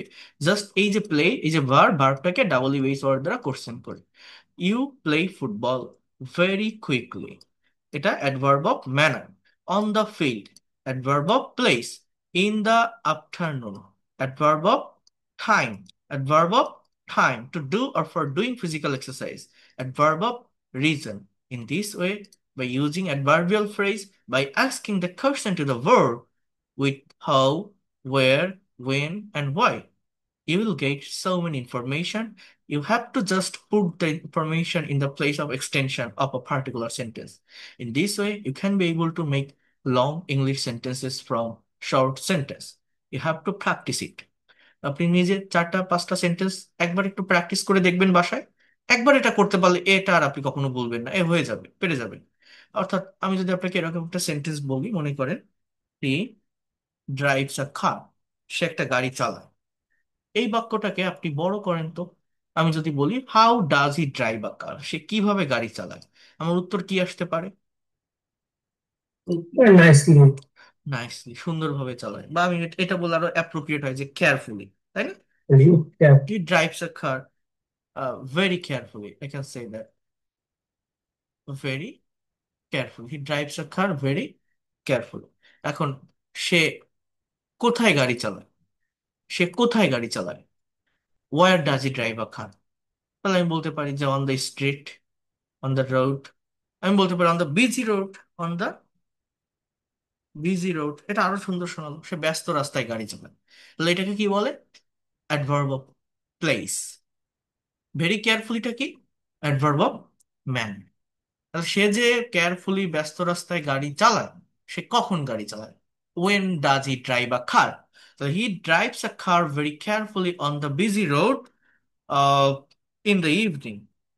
ইন দ্য সে সন্ধ্যাবেলায় গাড়ি চালায়, এটাকে বলা হয় অ্যাডভার্ব অফ টাইম। সে যে ব্যস্ত রাস্তায় কেয়ারফুলি সন্ধ্যাবেলায় গাড়ি চালায়, কেন গাড়ি চালায়? Why does he drive a car, কি হতে পারে, রিজনটা কি হতে পারে? To earn money. আর্ন মানে কি? আয় করা বা উপার্জন করা। তো টু আর্ন মানে আয় করতে, উপার্জন করতে, মানি। এই টু আর্নের পরিবর্তে এরকম বলা যায় ফর আর্নিং মানি। অর্থাৎ ফর যদি বসান, ফর মানে জন্য, এরপরে ভার্বের সাথে আইএনজি বসাতে হবে, টাকা আয় করার জন্য, টাকা উপার্জন করার জন্য। So you can say that He drives a car very carefully on the busy road in the evening to earn or for earning money. Have you understood what I have said? বুঝতে পারছেন? ইয়ে এভাবেই যে adverbial যে বললেন যে হ্যাঁ, WS word, এখন কি এই চারটা ডাব্লিউএস ওয়ার্ড হ্যাঁ, না আরো মানে আরো অ্যাড করা যায়? আরো দুই একটা অ্যাড করা যায়। যেমন আমি যদি বলি হাউ অফেন, হাউ অফেন এর মানে হচ্ছে অফ কতবার। অফ কি কতবার, কিন্তু এইটা লাগে না। কেন লাগে না? এটা ওই যে ওয়েন দিয়ে কোশ্চেন করলে এটা চলে আসে কেমন। যেমন মনে করেন আমি ভাত খাই স্লোলি আমার রুমে দিনে 3 বার। আমি বলছি আমি কখন ভাত খাই, when do I eat rice? I eat rice 3 times a day. আমি দিনে 3 বার ভাত খাই। আর আবার আপনি যদি বলেন how often do you eat rice, এর মানে আপনি কতবার খান? 3 টাইমস আ ডে। অর্থাৎ হাউ অফেন দিয়ে কোশ্চেন করলেও 3 টাইমস আ ডে আসবে, ওয়েন দিয়ে কোশ্চেন করলেও আপনার ওই ধরনেরই অ্যান্সার আসছে। এই জন্য আমি আর ওইটা লিখিনি, মানে ওইটা দিয়ে কোশ্চেন করা যায়, কিন্তু ওইটা চলে আসে এই চারটার ভিতরে। বুঝতে পারছেন বিষয়টা? এই জন্য এই চারটা হচ্ছে মেইনলি অ্যাডভার্বিয়াল ফ্রেজ বা কোশ্চেন তৈরি করে: how, where, when, why. Adverb of manner, adverb of place, adverb of time, adverb of reason. আর হাউ অফেন দিয়ে কোশ্চেন করলে এটাকে বলা হয় অ্যাডভার্ব অফ ফ্রিকুয়েন্সি। ফ্রিকুয়েন্সি। ঠিক আছে? তো ওটা লাগে না, ওইরকম প্রয়োজন হয় না। এই চারটা দিয়েই করবেন, তাহলে সেটা অ্যাপ্রোপ্রিয়েট হবে এবং always you can use it. বুঝতে পারছেন? অবজেক্ট অনলি টু, মানে Yes, what and just whom. what and whom. First of all, you have to ask the question to the verb with what and whom for getting object. Then again, for making long sentence, for adding extra information in your particular sentence, again you have to ask the question. আপনাকে জিজ্ঞাসা করতে হবে প্রশ্ন কাকে? To the verb. Verb K, verb তো must থাকবে। Without verb you cannot be able to make any sentence. তো সেই ভার্বটাকে কোশ্চেন করবেন: হাউ, ওয়্যার, ওয়েন, হোয়াই। ওকে, এগুলো দিয়ে So এইভাবে যে কোনো শর্ট সেন্টেন্সকে লং সেন্টেন্সে পরিণত করা যায়। ম্যাডাম বুঝতে পারছেন? হ্যাঁ, এটা কঠিন না, সহজ, পারা যাবে। ঠিক আছে। আপনাদের বাংলাদেশে হোম টাউন কোথায়? এটা হচ্ছে শেরপুর, আচ্ছা, আচ্ছা, ময়মনসিংহ শেরপুর আর কি। আচ্ছা, আচ্ছা। শেরপুর তো তিনটা আছে বাংলাদেশে, হ্যাঁ, হ্যাঁ, বুঝতে পারছি। সিলেট একটা, বগুড়া, আমরা হচ্ছে ময়মনসিংহ শেরপুর ডিস্ট্রিক্ট। আচ্ছা, আচ্ছা, ঠিক আছে। আপনার বাসা কোথায়? আর আমার হচ্ছে খুলনাতে। আমার হোম টাউন হচ্ছে খুলনা। খুলনা। ও, হ্যাঁ আমি বুঝতে পারছি যে যে আমার অনেক ফ্রেন্ড ছিল, হুম, মানে হুম, মানে খুলনার দিকে, খুলনা বরিশালের ওদিকে ওই যে মন্ডল, যে মানে টাইটেলটা এটা ওদিকে বেশি আর কি। হ্যাঁ, হ্যাঁ, তাহলে সেটেল এখন কি ঢাকা থাকেন না কোথায় থাকেন? হ্যাঁ, ঢাকাতে। আমি হচ্ছে ফরেন মিনিস্ট্রিতে পররাষ্ট্র মন্ত্রণালয়ে আর্মি এবং পুলিশ অফিসারদেরকে এই ল্যাঙ্গুয়েজটা ট্রেনিং দিয়ে থাকি, যারা জাতিসংঘ শান্তিরক্ষা মিশনে যায়, ইউএন মিশনে। ঠিক আছে, এটা হচ্ছে ফরেন মিনিস্ট্রিতে। আর আমার ফ্রি টাইম বা লেজার টাইম, অর্থাৎ মেইনলি আমার ক্লাসগুলো রাতের বেলাতেই হয়। এই যে ব্যাসের যে ক্লাসগুলো নেই, হ্যাঁ, আর এই যে পার্সোনাল ক্লাসগুলো আমি আপনাদের নিচ্ছি এখানে, আপনাকে আমি দিয়েছি হচ্ছে শনি, সোম, বুধ 10টা থেকে 11টা। হ্যাঁ, এই টাইমে, এটা হচ্ছে বাংলাদেশ টাইম, সকাল 10টা থেকে 11টা। তো এই ক্লাসগুলো মূলত আরেকজন স্যার আছে, প্রসেন স্যার, উনি নেয়। যত পার্সোনাল ক্লাস আছে উনি অনেক সুন্দর করে বোঝায়, একদম বেসিক থেকে ধারাবাহিকভাবে। আর আমি মেইনলি স্পিকিংটা ডেভেলপ করাই। অর্থাৎ এই যে ক্লাসটা আমি এখন দেখাচ্ছি, এই বেসিক গ্রামার বা গ্রামাটিক্যাল ক্লাসগুলো, এগুলো হচ্ছে উনি নেয়, অন্য যে স্টুডেন্ট গুলো আছে। আর আমি মেইনলি স্টুডেন্টসদের আইএলটিএস স্পিকিং টপিক গুলো, এই যে কিউকার টপিক এবং যে বড় ব্যাচ গুলো আছে, এইগুলো হচ্ছে আমি দেখাই। আর উনি আমার অ্যাসিস্ট্যান্ট হিসেবে কাজ করে। আর আমি মেইনলি ফরেন মিনিস্ট্রিতে পড়াই, আমার অফলাইনে কোনো কোর্স না। আর বিভিন্ন জায়গায় যখন ওই ইংলিশ অলিম্পিয়াড থাকে, বিভিন্ন ইনভাইটেশন আসে ছুটির দিনগুলোতে, তখন ক্লাস নিতে যাই আর কি অফলাইনে। আর আমার লেখা একটা বই আছে, এই বইটা আপনারা যদি কোনোভাবে নিতে পারেন, তাহলে এই ক্লাসগুলো আপনার জন্য ইফেক্টিভ হবে। কোনোভাবে ইউএসএ তে যাবে কিনা আমি জানি না, এটা তো বাংলাদেশে সব জায়গায় হোম ডেলিভারি হয় এটা। স্পিক ইংলিশ উইথ সোনামুখ, এই এই যে বইটা, এই এই যা যা আমি পড়াই, যা যা লেকচার দেই, তার হার্ড কপি মানে সবকিছু এই বইটাতে অনেক ভালোভাবে সাজানো আছে। এই যে বইটা, এটা কি নেওয়ার কোনো সিস্টেম বা ওয়ে আছে ওইখানে নেওয়ার? যদি আমার তো আমার কি দেন, ওই যে কি বলে, হ্যাঁ, পিডিএফ পাবেন, সমস্যা নেই, পিডিএফ আমি পাঠিয়ে দেবো। পিডিএফটা দেন, হ্যাঁ, তারপরে আমি কখনো কেউ ঠিক আছে। বাংলাদেশ থেকে আসলে বা আমি খুব সম্ভবত হ্যাঁ, নেক্সট ইয়ারে বাংলাদেশে যাইতে গেলে আচ্ছা, তখন আমি সমস্যা নেই। প্রেফার তখন করলে আপনার আপনারা কাছ থেকে নিয়ে পিডিএফ নিবো। থেকে ল্যাপটপে ওপেন করে পড়তে পারবেন, সমস্যা নেই। আর এটা হার্ড কপি হলে এটা পড়াটা আরো ইফেক্টিভ হয় আর কি, যদি পারেন তখন নিয়ে নেবেন, ঠিক আছে? এটা হচ্ছে বিষয়। এই বইটাতে গোছানো পদ্ধতিতে সবকিছু আছে। এই যে how can you start learning English, এটা আমার আমার হাতে লেখা। এবং আমার ক্লাসগুলো যেহেতু করছেন, এটা অনেক ইফেক্টিভ হবে তখন ল্যাঙ্গুয়েজটা শেখা। আহ, এখানে যে কোর্সের কন্টেন্ট গুলো আছে, এ দেখেন এই যে ইন্ডেক্সটা, how to start learning English, এবং এরপরে আমার যে মেইন যে ক্লাসগুলো অর্থাৎ স্পিকিং এর ক্লাস,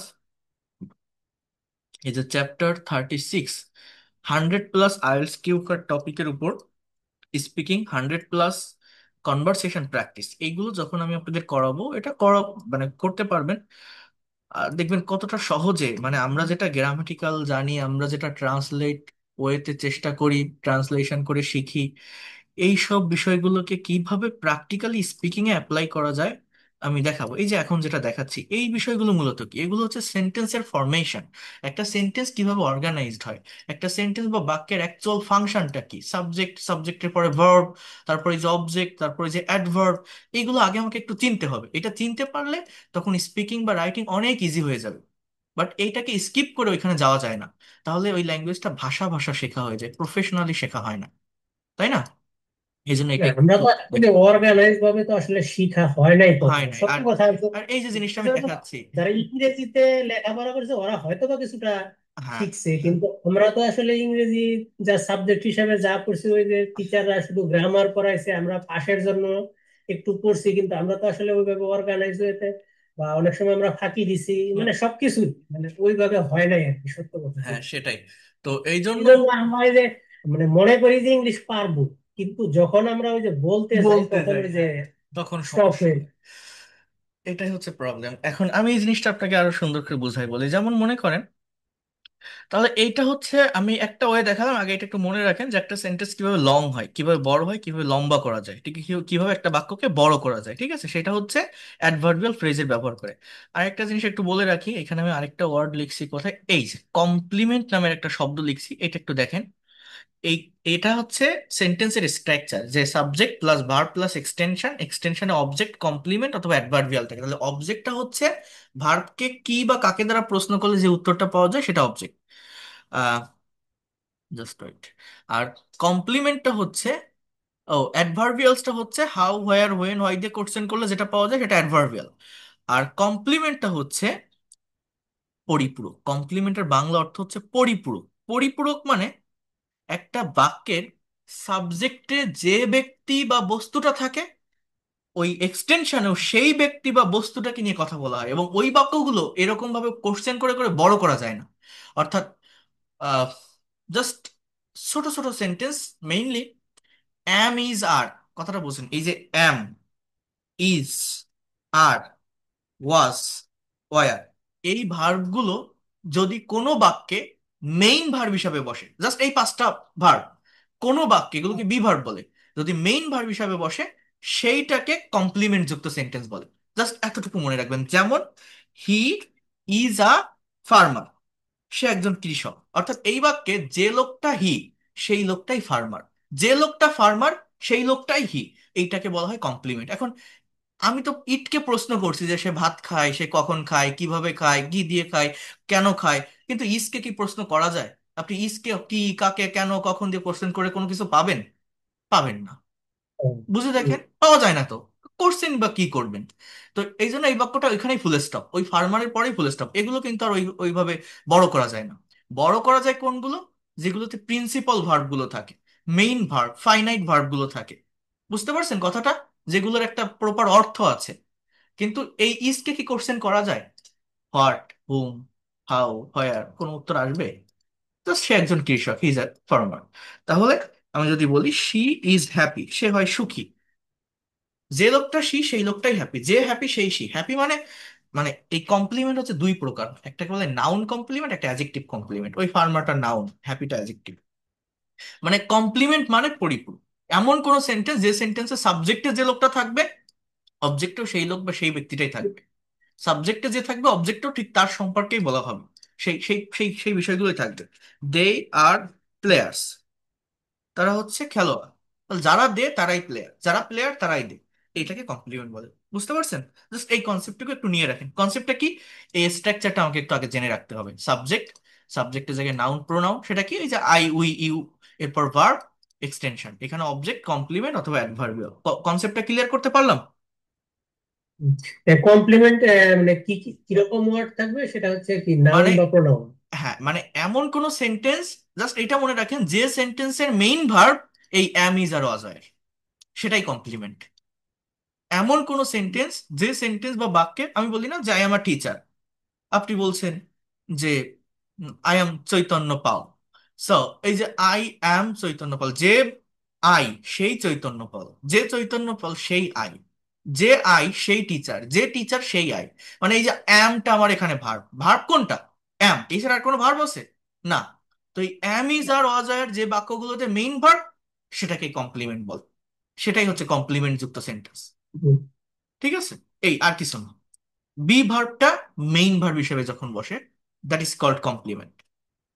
তাহলে একটা মেইন বাক্য, অর্থাৎ এই যে স্ট্রাকচারটা লিখলাম, এইটা দিয়েই মেইনলি 90% ইংলিশ সেন্টেন্স তৈরি হয়। আরেকটা কি, ওটা তো বললাম, ওটা আমি পরে আবার দেখাবো। ওই ইট বা দেয়ার একটা পার্টিকুলার জায়গায় হয়। তাহলে এটা একটু করে ফেলতে হবে। এই হচ্ছে একটা পার্ট। সেটা কি? সেন্টেন্স কিভাবে বড় হয়, সেন্টেন্স কিভাবে লং হয়, সেন্টেন্স বা বাক্যের ভিতরে কিভাবে এক্সট্রা ইনফরমেশন আসে। এবার আমি আরেকটা পার্ট দেখাই। আমি এটা একটু কেটে দিই এগুলো। আমি আরেকটা পার্ট একটু দেখাই। সেটা হচ্ছে এই যে আই ইট রাইস, সেটা হচ্ছে, দেখেন, জাস্ট ওয়েট। এই যে বাক্যগুলো আমি লিখছি, এই বাক্যগুলো দেখেন, বাংলা অর্থটা কি? আমি ভাত খাই, উই প্লে ফুটবল, আমরা ফুটবল খেলি, ইউ ডু দ্য ওয়ার্ক, তুমি কাজ করো, দে গো টু স্কুল, তারা স্কুলে যায়, শি ড্রস আ পিকচার, সে ছবি আঁকে, রহিম স্পিক্স ইংলিশ, রহিম ইংরেজি বলে। অর্থাৎ এই বাক্যগুলোর বাংলা অর্থের টাইমিংটা কেমন? বলেন তো, কি বললাম? টাইমিং। অর্থাৎ একটা কাজ কেউ কেউ অ্যাজ ইউজুয়াল করে, একটা কাজ কেউ রেগুলার ওয়েতে করে, প্রতিদিন কোন একটা কাজ হয় বা চলে। অর্থাৎ এই যে বাক্যগুলো, আমি যদি আপনাকে বলি এটা কোন টেন্সে লেখা, আপনি বলবেন এটা প্রেজেন্ট ইনডিফিনিট টেন্স। কেন? হুম, সাবজেক্টের পরে ভার্বের present form, eat, play, do, draw, speak. Present form মানে কি? রেগুলার ওয়েতে কোনো একটা কাজ হয়, হ্যাবিচুয়াল কোনো ওয়ার্ক। অ্যাজ ইউজুয়াল কেউ কোনো কাজ করে, আমি ভাত খাই মানে আমি প্রতিদিন খাই, রেগুলারই কাজটা করি। তো এগুলোকে প্রেজেন্ট ইনডিফিনিট টেন্স বলে। স্পিকিং ইংলিশটা মূলত কি, স্পোকেনটা কি? আমরা ইংলিশে কথা বলতে পারি না কেন? কথা বলতে না পারার মেইন রিজনটা কি? এটার মেইন রিজন হচ্ছে, আপনি যখন প্র্যাকটিক্যালি কারোর সাথে কনভারসেশন করবেন বা কমিউনিকেশন করবেন, আপনি এইরকম ভাবে, এইখানে যে বাক্যগুলো সবগুলোই প্রেজেন্ট ইনডিফিনিট টেন্স, তো এরকম ভাবে একটা স্টেবল পজিশনে টাইমকে রেখে কথা বলতে পারবেন না।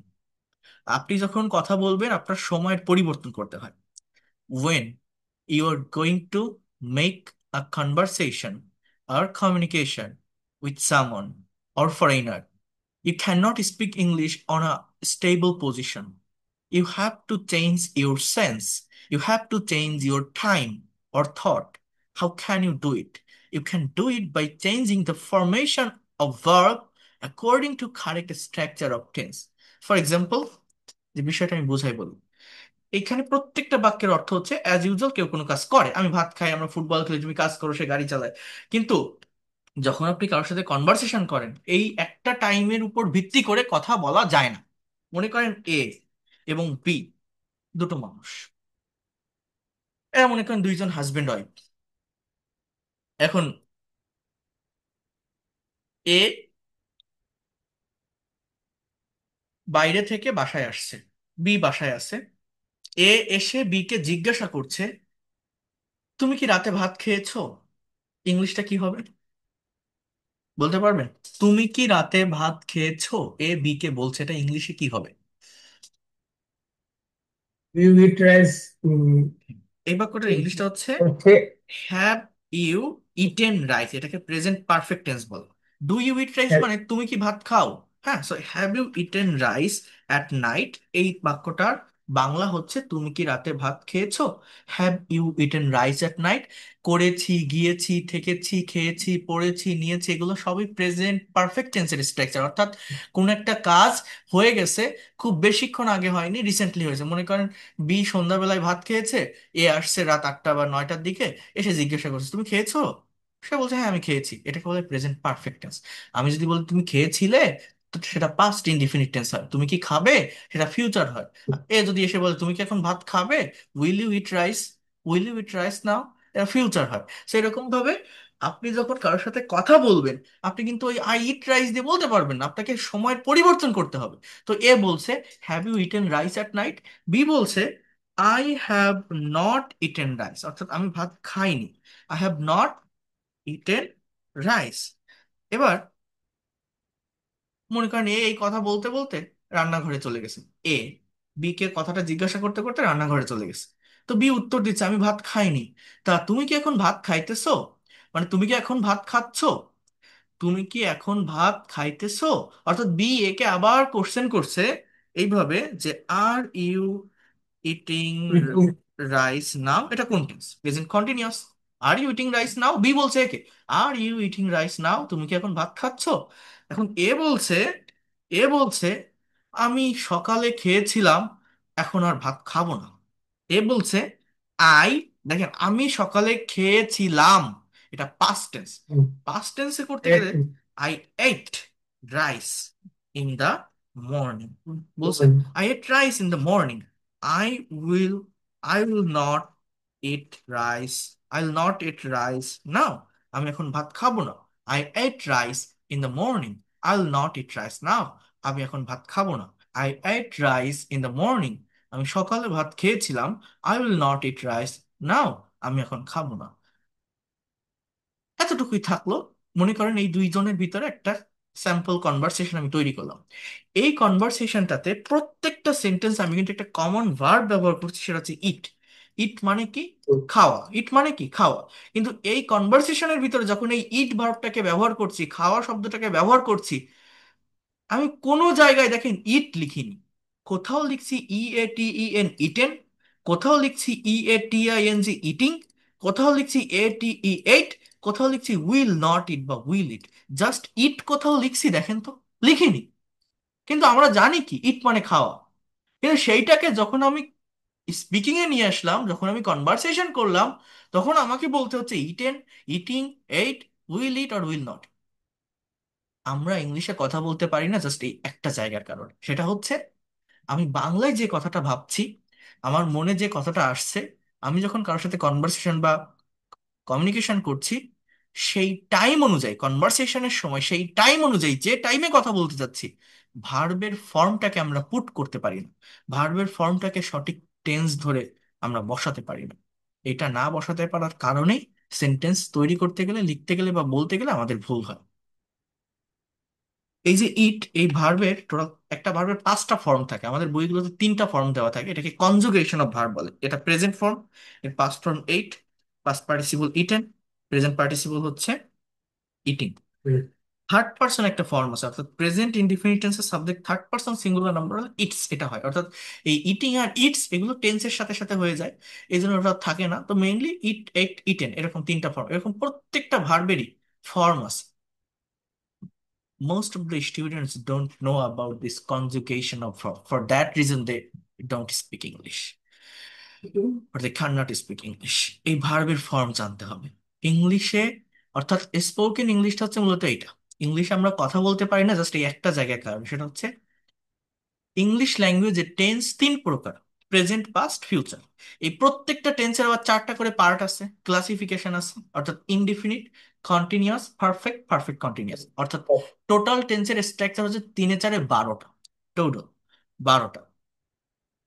এই 12টা টেন্সের স্ট্রাকচারে মূলত কি আছে, 12টা জায়গায় ভার্বের ফর্মের চেঞ্জ আছে, অক্সিলারি ভার্ব এবং মেইন ভার্ব। এই ভার্বের ফর্মের চেঞ্জিং এর মাধ্যমে কথার কালের বা সময়ের পরিবর্তন হয়। অর্থাৎ টেন্স কি, টেন্স হচ্ছে ভার্বের ফর্মের চেঞ্জ। টেন্স, ভার্বের ফর্মেট চেঞ্জ, এটা যারা বুঝতে পারে, এটা যারা করতে পারে, তারা ইংলিশ ল্যাঙ্গুয়েজটা শিখতে পারে। অর্থাৎ ইংলিশ আমরা কথা বলতে পারি না কেন? আমরা একটা সার্টেইন টাইম, একটা স্টেবল টাইমকে মেনটেন করে সব ধরনের কথা বলতে পারি না। প্র্যাকটিক্যাল কমিউনিকেশন বা কনভারসেশনে সময়ের পরিবর্তন করতে হয়। আর এই পরিবর্তনের জন্য টাইমের চেঞ্জ করতে হয়। টাইমের চেঞ্জ মানে যখন আমি কথা বলবো বা কোনো কিছু লিখবো, সেই টাইম অনুযায়ী ভার্বের ফর্ম বসাতে হবে। সেইটা আমরা পারি না। সেটা যে পারবে সে ইংলিশ ল্যাঙ্গুয়েজটা শিখতে পারবে। যেমন আমি যদি বলি যে হি ড্রাইভস আ কার, সে একটা গাড়ি চালায়, এটা হুম, প্রেজেন্ট ইনডিফিনিট টেন্স।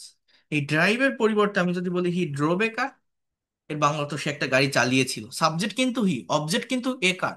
আমার কথার পরিবর্তন, সময়ের পরিবর্তন বা কালের পরিবর্তনের জন্য কোনটার পরিবর্তন করতে হলো?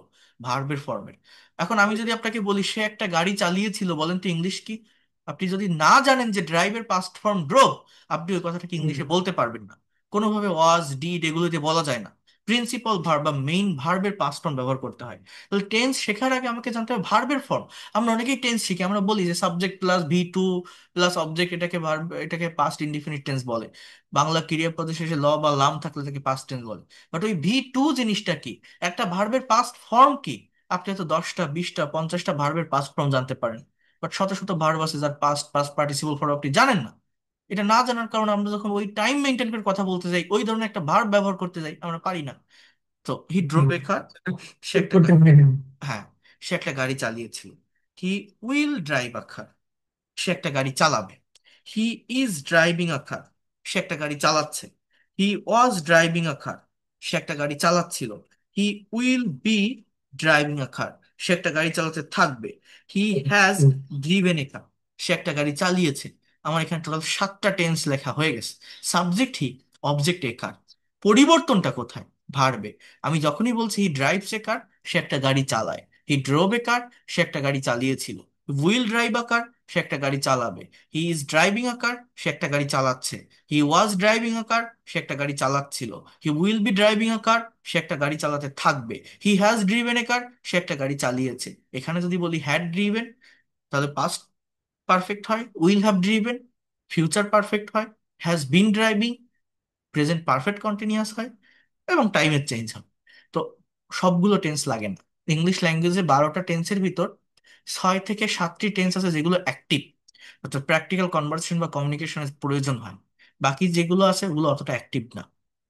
তো যেটা বলার চেষ্টা করছি সেটা হচ্ছে এই যে ড্রাইভ, ড্রাইভ মানে হচ্ছে চালানো। এই চালানো কথাটাকে আমরা কতগুলো টাইমে, কতভাবে, কতগুলো সেন্সে বা কতগুলো ওয়েতে নিতে পারি বা বলতে পারি, এটা যে যত বেশি টাইমে মডিফাই করতে পারে, যে যত বেশি টাইমে ইনস্ট্যান্টলি ট্রান্সফর্ম করতে পারে, সে তত দ্রুত ইংলিশে কথা বলতে পারে। আমরা কথা বলতে পারি না মূলত এই একটাই কারণে। আমি একজনের সাথে কথা বলতে যাচ্ছি, যে সময়টা মেনটেন করে তার সাথে কথা বলছি, সেই সময় অনুযায়ী ভার্বের ফর্মটাকে ইউজ করতে পারি না। আমরা মনে করি টেন্স শিখবো, টেন্স শিখি। টেন্স মূলত ভার্বের ফর্মের চেঞ্জ।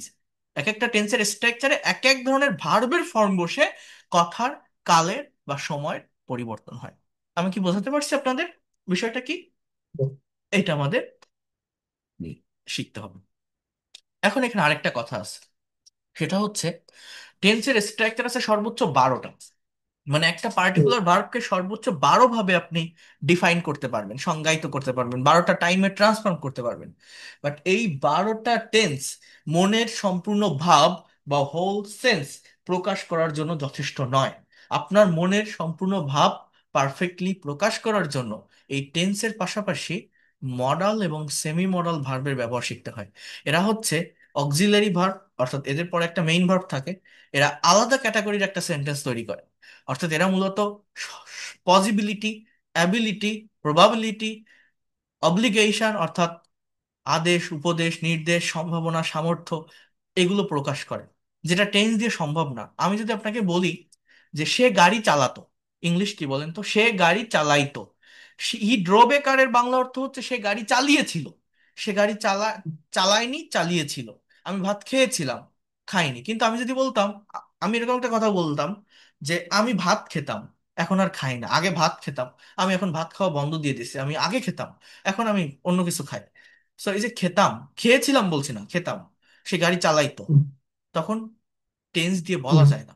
আপনাকে বলতে হবে হি use to drive a car. Hmm, hmm, use to, এই ইউজ টু হচ্ছে একটা সেমি মডাল ভার্ব। আমি যদি বলি আমার আজ তাদের বাড়িতে যাওয়ার কথা, আমার আজ এয়ারপোর্টে যাওয়ার কথা, এর ইংলিশটা হচ্ছে I am suppose two go two airport today. Am suppose two, এটা একটা সেমি মডাল ভার্ব। তাহলে আমাকে কাজটা করতে হবে, এটা কোন টেন্স দিয়ে বলবেন? ফিউচার টেন্স হবে না। আই উইল ডু, আমি করব, আমাকে করতে হবে। I have to do the work. এই হ্যাভ টু কে বলা হয় একটা সুডো মডাল বা সেমি মডাল। আমি করতে পারি, I can do the work. তার মানে যেটা বলছি যে শুধুমাত্র টেন্স দিয়ে আমরা আমাদের মনের সব ভাব প্রকাশ করতে পারি না, সমস্ত টাইম এক্সপ্রেস করা যায় না। মনের সম্পূর্ণ ভাব বা ফুল টাইম এক্সপ্রেস করার জন্য টেন্স এর পাশাপাশি আমাদের মডাল এবং সেমি মডাল অক্সিলারি ভার্বের ব্যবহার শিখতে হবে। তাহলে আমরা আমাদের মনে যে কথাগুলো আসে মনের হোল সেন্সটাকে আরো ব্রড করতে পারবো, আরো ডিটেইলসে বলতে পারবো। I mean whatever you think in Bangla you will be able to speak in English. অর্থাৎ হি ড্রাইভস আ কার, সে গাড়ি চালায়। হি ড্রোভ এ কার, চালিয়েছিল। এভাবে টেন্স দিয়ে সাতটা করলাম। এবার দেখেন he can drive a car, এর বাংলা অর্থ হচ্ছে সে গাড়ি চালাতে পারে। He could drive a car, সে গাড়ি চালাতে পারতো। He would drive a car, সে গাড়ি চালাতো।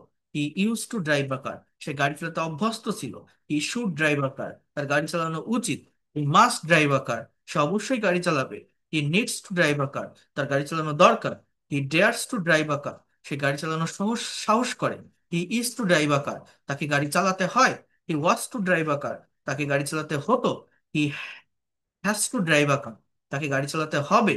হি had to drive a car, তাকে গাড়ি চালাতে হয়েছিল। He had two.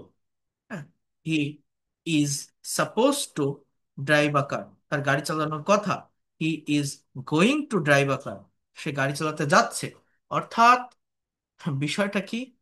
বিষয়টা হচ্ছে সাবজেক্ট হি, আর অবজেক্ট হচ্ছে এ কার। আমার মূলত কথার পরিবর্তন, সময়ের পরিবর্তন বা কালের পরিবর্তনের জন্য পরিবর্তনটা করতে হয় মূলত ভার্বের ফর্মে। তো ইংলিশ ল্যাঙ্গুয়েজে 12টা টেন্স আছে, আর 18টার মতো মডাল সেমি মডাল আছে, টোটাল 18টা আছে। Can, could, may, might, shall, should, will, would, need to, dare to, have to, has to, had to, am to, is to, are to, was to, were to, am, is, are, was, are, suppose to, going to, এরকম। অর্থাৎ total 30টা structure হয়। 30টা structure মানে একটা particular ভার্বকে, এই যে drive, আমি যদি tense জানি ড্রাইভকে 12 ভাবে বলতে পারবো। তো এটা সম্পূর্ণ ভাব প্রকাশের জন্য যথেষ্ট না, এটাকে আরো ব্রড করার জন্য টেন্সের পাশাপাশি মডেল সেমি মডেল জানতে হবে। তাহলে এটা যদি আমি জানি মনের সম্পূর্ণ ভাবটাকে প্রকাশ করতে পারবো, অর্থাৎ আপনি যেটাই ভাববেন, যে টাইমে কথা বলতে চাইবেন সেটা পারবেন। অর্থাৎ 12টা টেন্স, 18টা মডেল সেমি মডেল, একটা পার্টিকুলার ভার্বকে 30টা ওয়েতে, 30 ভাবে, 30টা টাইমে আপনি নিতে পারবেন বা বলতে পারবেন। আর এটা যদি কেউ পারে, whatever you think in Bengali you will be able to speak in English. যেটাই আপনি বাংলায় ভাবেন না কেন ইংলিশে বলতে পারবেন। আমি কিন্তু আজকে জাস্ট আপনাদের এইটাই দেখাচ্ছি আমাদের কি কি শেখা লাগবে, কোন জায়গাগুলো দরকার, কেন আমরা পারি না, কোনটা ডেভেলপ করতে হবে। তাহলে দেখেন আমি দুইটা বিষয়ের উপর ফোকাস করছি। একটা হচ্ছে কিভাবে একটা সেন্টেন্সকে ব্রড করতে পারি, অর্থাৎ বড় করতে পারি, একটা সেন্টেন্স বা বাক্যের ভিতরে এক্সট্রা ইনফরমেশন নিয়ে আসতে পারি, অর্থাৎ সেন্টেন্স কিভাবে লম্বা হয়, এটা একটা দেখালাম, সেটা হচ্ছে WH অর্ধে কোশ্চেন করে। আরেকটা দেখালাম একটা সেন্টেন্সে কিভাবে ঘোরাতে পারি। ঘোরাতে পারি মানে কি, কিভাবে আমরা টাইমের পরিবর্তন করতে পারি, সময়ের পরিবর্তন করতে পারি, সেটা কিভাবে টেন্স মডেল বা সেমি মডেলের ব্যবহার করে, ভার্বের ফরম্যাট চেঞ্জ করে। তাহলে মেইনলি যেটা লাগবে সেটা হচ্ছে, 1 নম্বর হচ্ছে ফর্মস অফ ভার্ব, এটা আমাকে জানতে হবে। 2 নম্বর হচ্ছে টেন্স। 3 নম্বর হচ্ছে টেন্স দিয়ে সব প্রকাশ করা যায় না, তাই মডেল অ্যান্ড সেমি মডেল জানতে হবে। 4 নম্বর হচ্ছে প্যাসিভ ভয়েস সম্পর্কে ক্লিয়ার কনসেপ্ট থাকতে হবে। এই প্যাসিভ ভয়েস নিয়ে আমি এখন বলছি, বাট এটা একটু দেখেন, আর অল্প একটু টাইম নিব, আর একটু দেখেন। তো মডেল অ্যান্ড সেমি মডেল এটা আমাদের শিখতে হবে। আর ফর্ম অফ ভার্ব, যেটা আমার কাছে বা আমার একটা PDF ফাইল আছে, সেখানে 200টি ভার্ব আছে যেগুলো মোস্ট ইউজফুল ভার্ব, যেটা আমরা বাংলায় আমাদের ডে টু ডে লাইফে ব্যবহার করে থাকি, কিন্তু ইংলিশে প্রপার মিনিং বা ফর্ম না জানার কারণে আমরা কথা বলতে পারি না। এই 200টি ভার্ব আমি আপনাদেরকে প্রোভাইড করব। এখানে দেখবেন আপনারা 50টা 100টা ভার্ব অর্থ আপনি জানেন, যেগুলো জানেন না জাস্ট সেগুলো অল্প একটু প্র্যাকটিস করতে হবে। সেটা কিভাবে করবেন সেটাও আমি বলে দিব। এটা করতে পারলেই আমার আর কোনো ভোকাবুলারি সমস্যা থাকবে না, ইজিলি ল্যাঙ্গুয়েজটা কভার করতে পারবেন, শিখতে পারবেন। তাহলে এই পর্যন্ত যে কথাগুলো বললাম বুঝতে পারছেন মূলত আমাদের দরকার কি, লাগবে কি, হ্যাঁ, আমরা কেন পারি না, সবকিছু ক্লিয়ার? হ্যাঁ, এটা আসলে তো আমাদের ওই যে কুইক, যে মানে ওই যে প্রথম যে কথা বললাম যে আসলে ট্রান্সলেশন মেথড, হুম। মানে আমরা তো কুইক ট্রান্সলেটটা করতে পারি না। মানে যখন এই যে মনে যে 18টা যে হুম। মানে সেমি মডাল আছে, হুম। সেমি মডালটা আমাদের বাংলায় আসতেছে মাথার ভিতরে, কিন্তু কুইক যে হ্যাঁ, ইংলিশটা এটা কুইক আসে না। এটা এটাই হচ্ছে মেইন প্রবলেম আসলে প্রবলেম। হ্যাঁ, আমাদের। এটা আমি প্র্যাকটিস করাই দিব, হয়ে যাবে, কোনো সমস্যা থাকবে না। যেমন এই দেখেন, এটা কেন আসে না আমি বলি। আমরা এই জিনিসটা জানি কিন্তু কখনো প্র্যাকটিস করিনি। মনে করেন এই যে একটা বাক্য, হ্যাঁ, টেন্সের স্ট্রাকচার কয়টা বলেন তো? 12টা না? এখন দেখেন, হি ড্রোভ এ কার, এর বাংলা অর্থটা কি? সে একটা গাড়ি চালিয়েছিল। চালিয়েছিল, পাস্ট টেন্স। এইটাকে আবার, এই একটা বাক্যকে আবার 12টা সেন্টেন্সে ট্রান্সফর্ম করা যায়। যেমন দেখেন, হি, কুইক আসে না যেটা, কেন আসে না দেখেন, আমি আপনাকে বলি। He didn't drive a car, এর বাংলা অর্থ হচ্ছে সে গাড়ি চালায়নি। হি ড্রোভ এ কার, সে চালিয়েছিল। ডিডেন্ট ড্রাইভ মানে সে চালায়নি। এখন আমি যদি বলি did he drive a car, সে কি গাড়ি চালিয়েছিল? আমি যদি বলি didn't he drive a car, সে কি গাড়ি চালায়নি?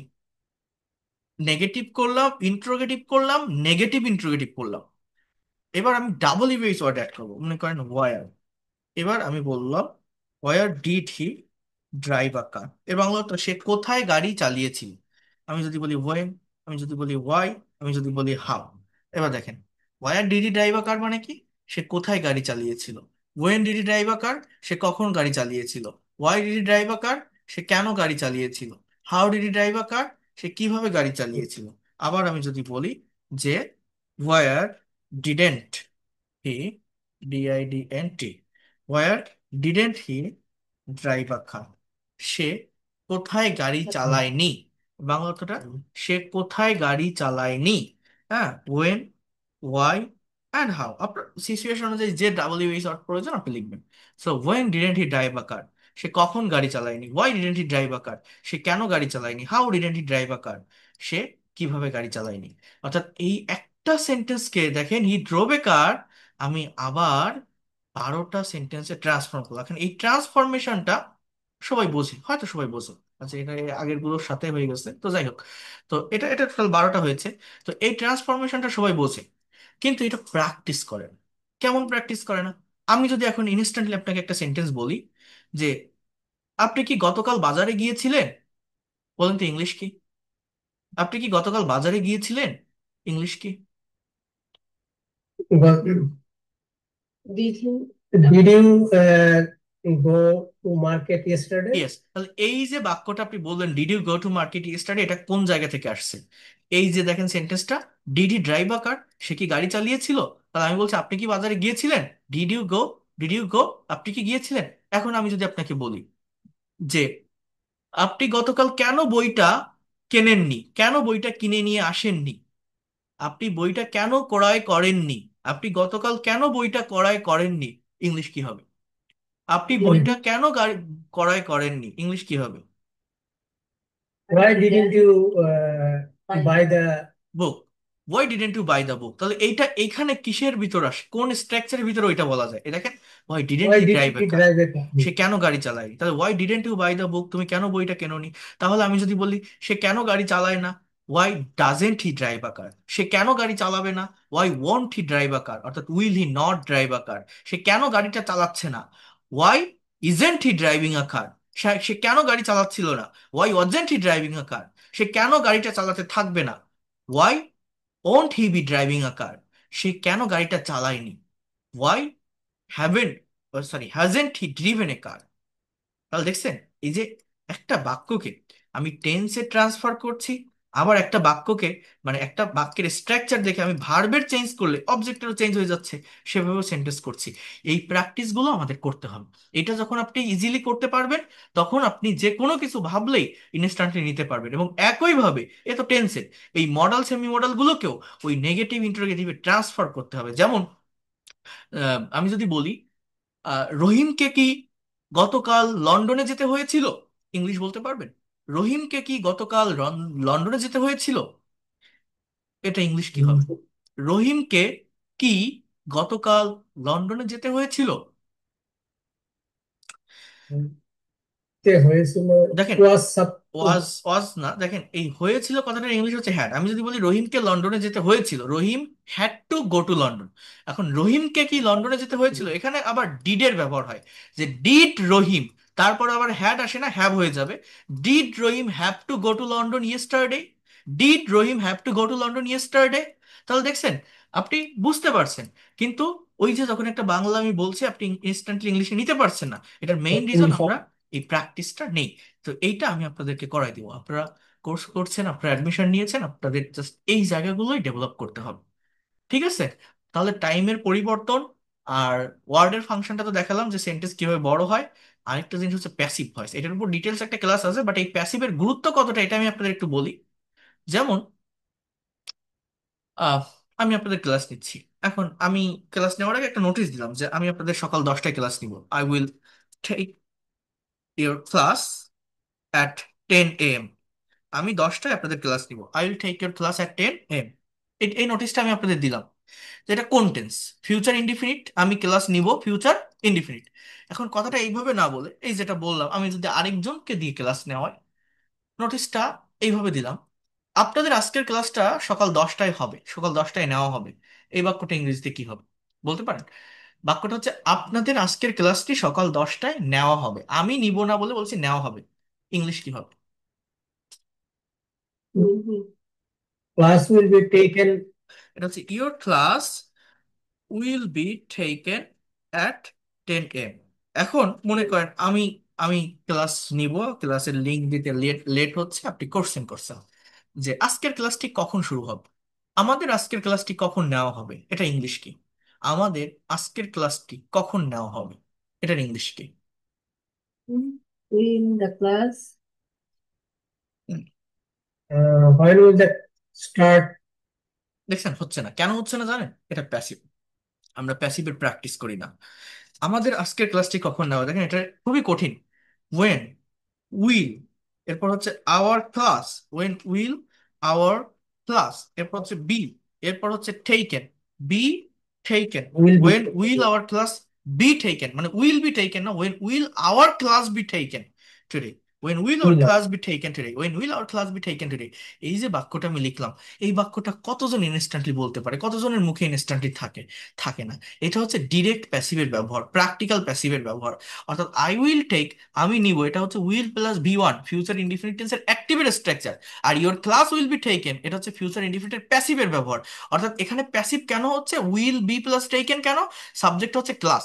ক্লাস কি নিজে নিজে শুরু হতে পারে? ক্লাসের কি হাত পা আছে? কেউ একজন ক্লাস নিলে ক্লাসটা হবে। অর্থাৎ এটা ইনঅ্যাক্টিভ।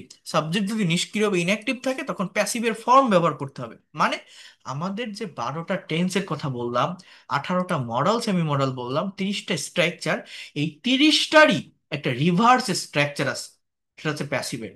আমরা কখনো প্যাসিভটাকে প্র্যাকটিক্যালি প্র্যাকটিস করি না। তো এটা প্র্যাকটিস করতে হবে। আমরা প্যাসিভ এইভাবে শিখি। মনে করেন আমি যদি আপনাকে বলি যে আই ইট রাইস, এটা প্যাসিভ কি? আপনি বলবেন যে rice is eaten Taken them. By me. এটাকে বলা হয় গতানুগতিক ধারায় ট্রান্সফরমেটিভ ওয়েতে প্যাসিভের ব্যবহার, by me, by him. But by ছাড়া প্যাসিভের ব্যবহার শিখতে হবে। আমি যদি বলি যে হি রাইটস আ লেটার, এটা প্যাসিভ করেন তো, আপনি করতে পারবেন যে a letter is written by him. সহজ তাই না? A letter is written by হিম। এইভাবে আপনি প্যাসিভ করছেন, বাট এই প্যাসিভ কোনো কাজে লাগে না। প্যাসিভ যেটা লাগবে সেটা হচ্ছে ডিরেক্ট প্যাসিভ।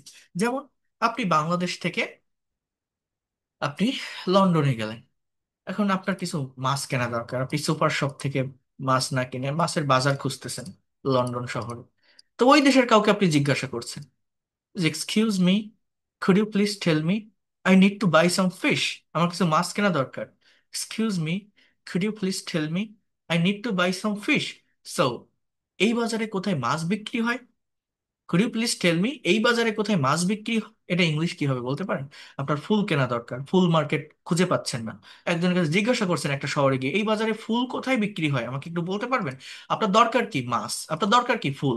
ফুলের হাত পা আছে, মাছের হাত পা আছে না, কিন্তু এগুলোই আপনার এখন সাবজেক্ট। এগুলো নিষ্ক্রিয়, এগুলো ইনঅ্যাক্টিভ। এগুলো যখন আপনি সেন্টেন্স করবেন সেটা প্যাসিভ। আপনি একটা বাক্য করতে যান, আপনি পারবেন না। কারণ কি? এটা প্র্যাকটিস না। এটা প্র্যাকটিস আমাদের নেই। তাহলে এই বাজারে কোথায় মাছ বিক্রি হয়, এটা ইংলিশে কি হবে? Mm. দেখেন এটার ইংলিশ হচ্ছে এরকম, ওয়ার আর ফিশেস ধর সোল্ড, ও, সেলের past participle sold in this market. অর্থাৎ সে কি বলতে পারে যে I need to buy some fishes, excuse me, could you please tell me where are fishes sold in this market, could you please tell me where are fishes sold in this market. এই যে am is are plus V three ভার্বের past participle, সেলের past participle sold, এটা হচ্ছে present indefinite টেন্সের প্যাসিভের ব্যবহার। একটা কাজে অ্যাজ ইউজুয়াল হয়, রেগুলার হইতে হয়, কেউ কোনো কাজ করে, তো এটা হচ্ছে প্যাসিভ। তো এখানে আমি কোনো by me, by him, by her ব্যবহার করলাম না, জাস্ট একটা কোশ্চেন করলাম। এটাকে বলা হয় ডিরেক্ট প্যাসিভ। এইটা শিখতে হবে ইংলিশ ল্যাঙ্গুয়েজে। অনেকেই মনে করে আমি টেন্স বুঝি, আমি গ্রামার পারি, আমি রিডিং পড়তে পারি, আমি মোটামুটি লিখতেও পারি, বাট আমি কথা বলতে গেলে পারি না। কেন আমি কথা বলতে পারি না? আমার সমস্যাটা কোথায় হয়? আমি শব্দ খুঁজে পাই না, সাবজেক্ট ভার্ব বসাতে পারি না। এটা হুম, অনেকেই জানে না যে এর মেইন রিজন হচ্ছে এই প্যাসিভ না জানা। অর্থাৎ আপনি নিজেও জানেন না যে আপনি প্যাসিভ জানেন না, কারণ আপনি তো প্যাসিভ জানেন।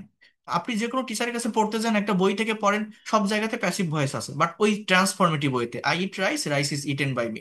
কিন্তু এই যে প্যাসিভের যে প্র্যাকটিক্যাল ব্যবহারটা, ডিরেক্ট ব্যবহার, যেটা কমিউনিকেশন, কনভারসেশন বা রাইটিং এ হয়, অর্থাৎ বাই ছাড়া প্যাসিভের ব্যবহার, এইটা আমরা প্র্যাকটিস করি না, প্র্যাকটিসে থাকে না।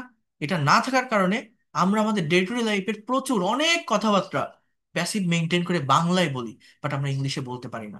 এবং আমি নিজেও জানি না, ওই যে বললাম না যে আমি মনে করি আমি তো সব পারি, কিন্তু কেন কথা বলতে পারছি না। এখানে এই প্যাসিভ অনেক বড় একটা ব্যারিয়ার বা বাধা হিসাবে কাজ করে এই ইংলিশ ল্যাঙ্গুয়েজে কথা বলতে গেলে। প্যাসিভ ভয়েস না জানলে 50% ইংলিশে কথা বলা যায় না। এটা আমরা নিজেরা জানিও না যে এই প্যাসিভ একটা বড় ব্যারিয়ার বা বাধা, বা আমরা কথা বলতে গেলে বাংলায় যে প্যাসিভের ব্যবহার করি এইটাই আমরা বুঝি না যে প্যাসিভের সেন্সটা কি। আপনি বাইরের কান্ট্রিতে থাকেন, আপনি অনেক টাকা ইনকাম করে এখন মনে করেন বাংলাদেশে একটা বাড়ি করবেন।